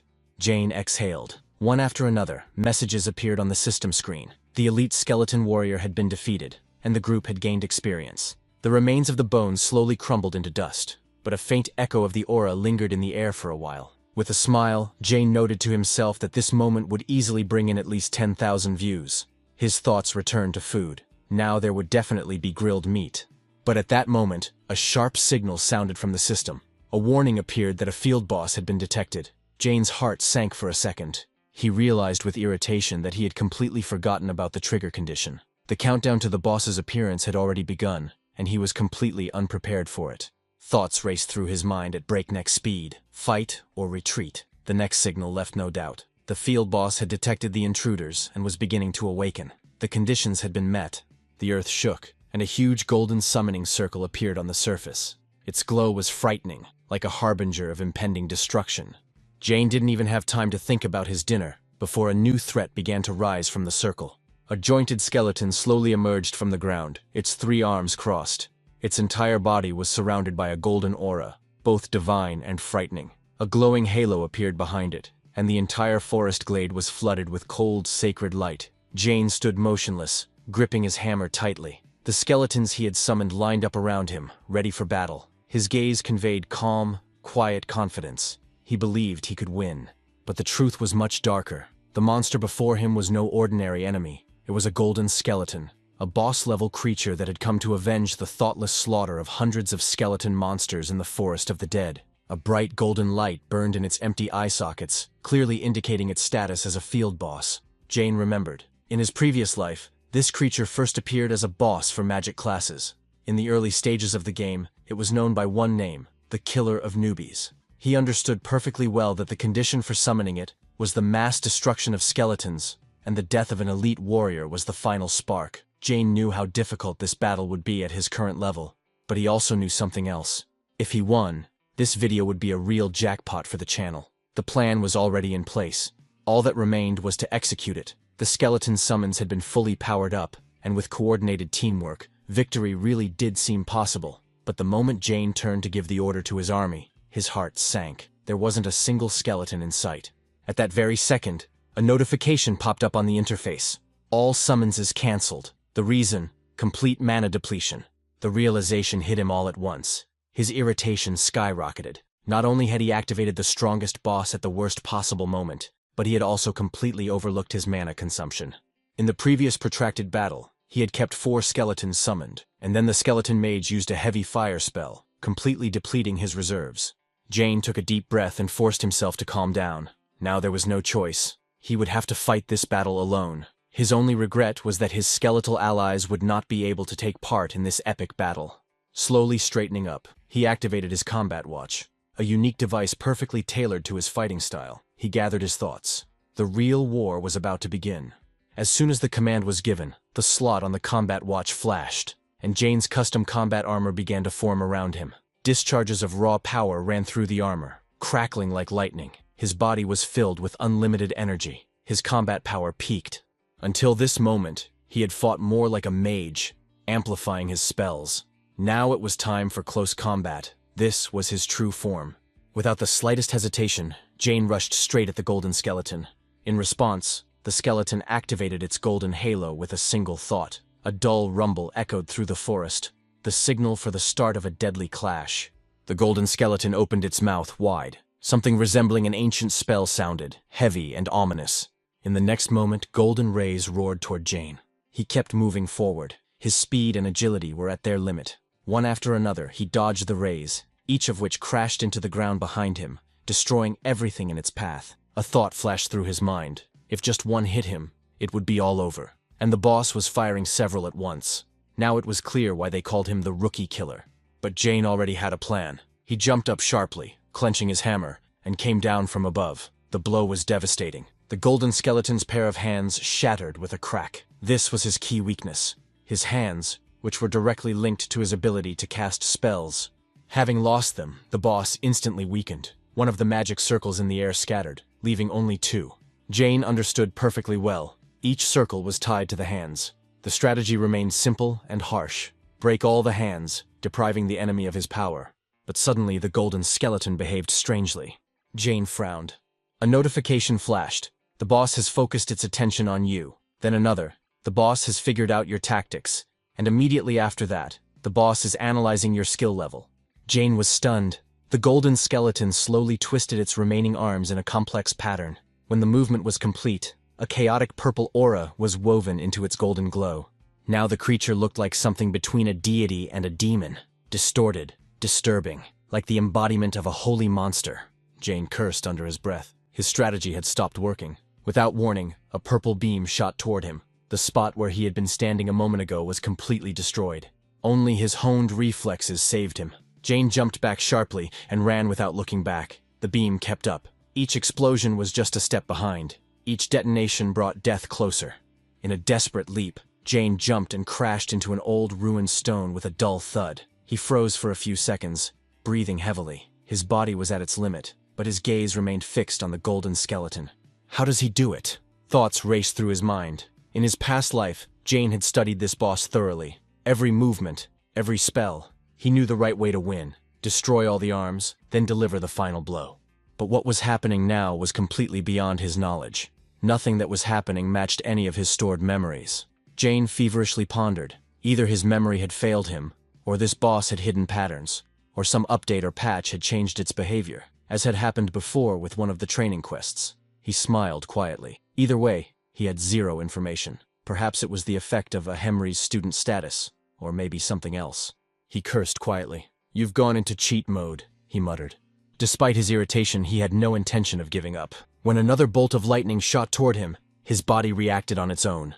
His movements became almost unnatural. He slipped past the attack and quietly told himself that he would continue to fight to the end. One after another, chaotic purple beams cut through the air, accompanied by flashes of lightning. All attacks were directed at only one person, Jane. He continued to dodge. Each movement was quick and precise. So far, not a single attack had even grazed him. He had learned to read the trajectories of the golden skeleton's spells. But the real problem was something else. Constant dodging was burning up his physical endurance. His strength was reaching its limit, and there was still no opportunity to counterattack. Jumping to the side and trying to come up with a new strategy on the fly, he failed to notice the most important thing. The golden skeleton's huge hand was already reaching for him. The realization came too late. There was no support around him, no way to change his trajectory. A giant hand closed around him. The movement was slow, but so smooth and precise that it was impossible to recognize it in advance. Gina was lifted into the air. He found himself squeezed in the monster's grip. Pure, concentrated hatred emanated from the golden skeleton. Fury burned in its empty eye sockets, as if all the malice in the world was directed solely at him. A roar rolled through the forest, echoing off the trees. The creature was confident that this little man would not escape. Jane grunted wearily. "What a crazy design this game has," he muttered.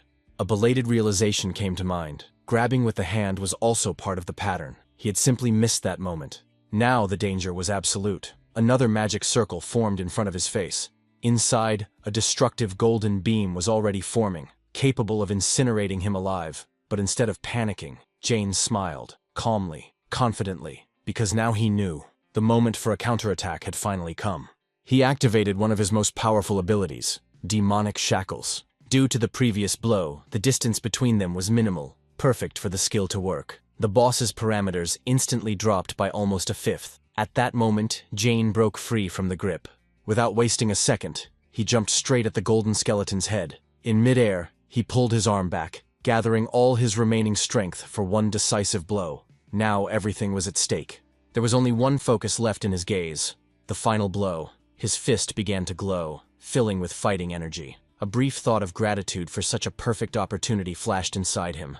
And then the blow struck the boss's head. A blue trail of light stretched behind his fist, like an arrow falling to zero. In the next moment, there was a deafening explosion. The entire clearing shook from the shockwave. The golden and chaotic energy disappeared without a trace. All that remained was Jane's blue glow, spreading through the air. The light of the golden skeleton dimmed. His bones began to crack with a nasty grinding sound and in a matter of moments crumbled into fine sand. Jane, laughing as if addressing an invisible audience, declared victory over the boss. When he landed, another huge golden magic circle appeared, sucking in the remains of the bones. Almost immediately, the interface exploded with notifications. The victory was confirmed. A veritable shower of rewards began. Experience poured in so fast that his level rose instantly. Gold, bonuses, and the prestigious title of Skeleton Destroyer were locked into the system. When everything finally settled down, Jane laughed awkwardly. What a roller coaster ride that was. Along the way, Jane realized something else that was really serious. If he continued to distribute his stats in the same way, he would run into big problems. As a necromancer, he invested the minimum amount of mana, relying on titles and equipment to get everything else. It had worked for a while, but now the system was starting to fail. It was becoming impossible to hold several skeletons at once for long. In addition, he had already acquired new skills that also required mana. He had been pumping up his strength so that the skeletons could fight alongside him. But if the summons didn't hold, all that strength would turn into useless ballast. Irritation overwhelmed him again. He had already taken all the mana-oriented titles available at his current level. Good equipment could solve some of the problems. But he was desperately short of money. After thinking for a moment, he exhaled and decided not to dwell on it. Let everything go as it goes for now. We'll see what happens next. Right now, the main thing was to send Romani the full video of the raid in the Forest of the Dead, and then get to level 40 as quickly as possible to continue Ahemri's quests.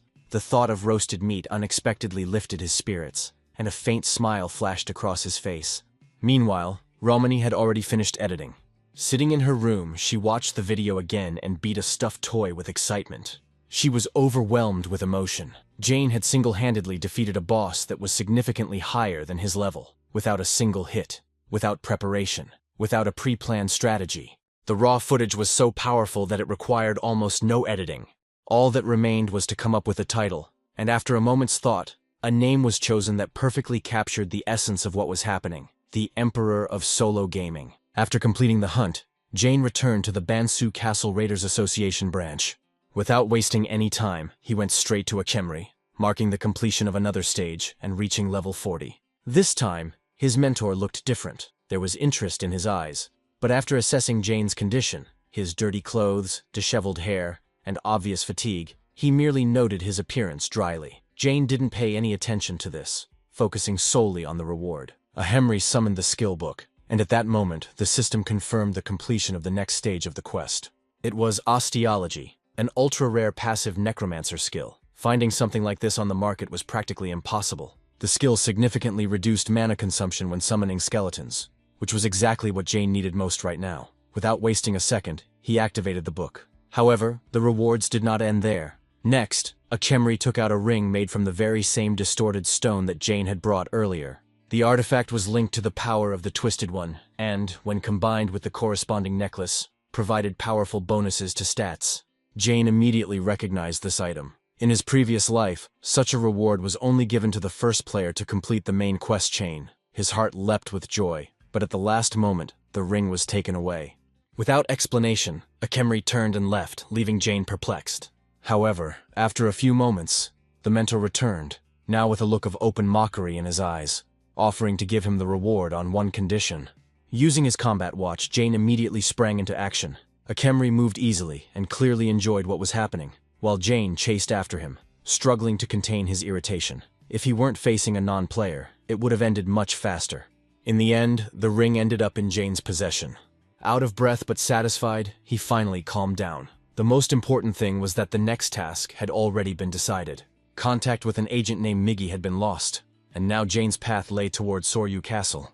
He would have to go there to check it out. A slight irritation flared up inside Jane, but he quickly suppressed it. Now was not the time to waste energy on emotions. Instead, he focused on the next step. He understood perfectly well that the territory of Soryu Castle was filled with high-level monsters, and going there without additional training would be pure suicide. At that moment, an urgent notification appeared on his combat watch. The message was from Romini. She said that the video of his solo raid against the Golden Skeleton had already been uploaded to the platform, and that he should check out the results as soon as possible. When Jane opened the video, he literally froze. The clip had already gone viral. It had tens of thousands of views. The comments were overwhelmingly positive, and the flood of donations was like a hurricane. Seeing huge sums of money coming into his account, he was so shocked that it felt like he had been hit by a truck at full speed. His legs buckled, and he sank to the ground, unable to take his eyes off the screen. For a long time, Jane just sat there, staring at the balance figures, checking them over and over again, as if afraid that it would all disappear in the next moment. When the realization of what was happening finally sank in, images of the food he had denied himself for years began to flood his mind. Steaks, fish, expensive meat dishes, all of this flashed before his eyes, causing an almost physical feeling of hunger. A lively spark appeared in his eyes. He had expected a good response to the video, but what was happening far exceeded any expectations. Overwhelmed by this sudden success, he was about to log out and finally allow himself some rest when a new notification appeared. It was a large donation with an attached message. The sender turned out to be the scouting manager of the Thunder Hunters Guild. The name alone was enough to bring long-forgotten scenes from his past life back to Jane's memory. This guild had tried to lure him away many times before, pursuing him everywhere and sending invitations, even direct contacts from the leader himself. Without a moment's hesitation, he declined the invitation. At the same time, old, unpleasant memories rose from the depths of his memory. Betrayal, ridicule, envious glances from former comrades. The very people he trusted completely ended up bowing down to fame and money without hesitation. He remembered how he had always refused to change guilds for profit, believing that true strength and recognition would come on their own if he followed the honest path. He wanted to grow with his team, but over time, the gap in levels became too noticeable. Some chose the short path, and loyalty turned out to be one-sided. The realization left a bitter taste in his mouth. Jane shook his head sharply, chasing away the memories, and pulled himself together. Now was not the time to dwell on the past. He stood up, and a firm determination reappeared in his gaze. Ahead of him lay new goals, new dangers, and a path he was determined to follow to the end, on his own terms. He realized that the best way to deal with his sudden success was to invest it in his own empowerment. With this thought, Jane summoned his skeleton squad. Blue flames shot up, and one by one, undead warriors materialized before him. The first skeleton's eyes burned with a sharp, almost human excitement, while the others took threatening battle stances, fully prepared for combat. From the outside, it looked as if they were about to challenge the golden skeleton again. However, Jane quickly dampened their enthusiasm. He had already dealt with that enemy alone, and there were no plans for a repeat performance. With a wave of his hand, he dismissed the squad, causing a wave of discontented murmurs. Some skeletons even allowed themselves to make vague sounds of irritation, more like grumbling. Jane ignored this and moved on to new instructions. From that moment on, rigorous training began. Movements had to be perfected, and previous mistakes were not to be repeated. His expression betrayed slight irritation, but his voice was firm and confident. This moment unexpectedly reminded him of his old team from his past life, when similar demands caused complaints, fatigue, and requests for a break. Back then, not everyone was ready to go all the way. Now everything was different. The skeletons stood silently. No one objected. No one backed down. They all raised their hands simultaneously in agreement. A faint smile appeared on Jane's face. The difference between the past and the present was obvious. This team would not betray or falter. Without wasting any time, he gave the order to begin the hunt. At that moment, he remembered how it all began, with one weak, clumsy skeleton, barely able to stand on its feet. Now, 3 skeleton warriors and 1 mage were moving alongside him, coordinated, confident, like a real army. Jane suddenly stopped and turned to the squad. Their next target was Sorio Castle, and they had some extra training to squeeze in along the way. The skeletons nodded in unison, although their empty eye sockets showed that they did not understand the true meaning of these words. Then Jane took a heavy club from his inventory and lazily swung it in the air. The essence of the training was extremely simple. No tactics and no fighting, just running. At the same time, any lagging behind promised a painful reminder of the mistake made. Without waiting for a response, he himself rushed forward, right behind his subordinates. The skeletons panicked. Their low intelligence played a cruel joke on them. Fear instantly forced them to run at full speed, as if they were being chased by a mad trainer. Thus, in complete chaos, the whole group rushed towards Sorio Castle, resembling an absurd mixture of comedy and horror. In another corner of the game world, Ciri sat motionless, staring into space. Her gaze was cold and detached, as if she were deep in her own thoughts. One of the guild members, Hatch, appeared nearby, but there was no response. Ciri had just completed an extremely dangerous hunt, during which she was pursued by numerous dragon scavengers, and now she stood above their bodies like a queen of carrion. Hutch reminded her of the upcoming meeting. Ciri slowly descended from her perch and inquired about the status of the quest line related to the distorted count. The answer was disappointing. There had been no progress. All leads had reached a dead end. A shadow of irritation flashed across Ciri's face. The thought that the Hydra Guild might have pulled ahead in the main storyline seemed humiliating to her. Hutch tried to smooth things over by mentioning the upcoming meeting of 30 guilds, where new information might come to light. However, Ciri dismissed the idea, considering such gatherings of self-assured elites to be useless. Despite the half-joking remark about her coldness, she just smiled calmly. If even she couldn't find a way forward with the main quest, then it was unlikely that the others had made any progress either. Meanwhile, Jane's video was rapidly gaining popularity. Overnight, he earned huge sums of money, teetering on the brink of losing his composure. However, the memory of the man who had put him through so many trials rekindled his thirst for revenge. He decided to live like a hungry beast, stopping at nothing. First, he went to the moneylender from whom he had once borrowed money. There, without hesitation, he threw a bag on the table, paying off the entire debt with interest in cash. The moneylender's reaction was one of genuine astonishment. The next step was to buy rare skill books, which brought Jane sincere satisfaction. However, when he returned to the game, he found that his account was empty again. Surrounded by calls, Jane felt a pang of disappointment. He considered himself ready, but the sight of the empty balance still hurt. However, he did not dwell on it for long. He decided to put his regrets aside and focus on learning new skills without wasting any time. He didn't delay and immediately learned new skills. The system notified him that he had acquired the skill of leather crafting, a passive skill of the E rank that increases defense by attaching monster remains to leather. It was noted that if serious damage occurred, the material would have to be replaced. Jane decided to test it out right away. The system suggested using the horns of a skeletal warrior to strengthen his own body. He agreed, after which he received the essence of the skeletal warrior and a 5-point increase in defense. Out of curiosity, he took a sword and struck himself, carefully monitoring the result. The effect was stable and even exceeded expectations, which made him clearly satisfied. Next, he studied the curse of laziness. This skill allowed him to slow down his target, but the faster and stronger the enemy, the more mana was required, and the shorter the duration of the effect. Jane found this very promising. He glanced at the nearby summons and tested the skill on one of them. The skeleton instantly froze, as if turned to stone, confirming the combat value of the ability. The last book was the most coveted one. The system notified him that he had acquired the skill to summon a golem. Jane immediately realized that this was the most difficult and most important skill of all those he had learned. He activated it without delay, and even his own summons looked stunned.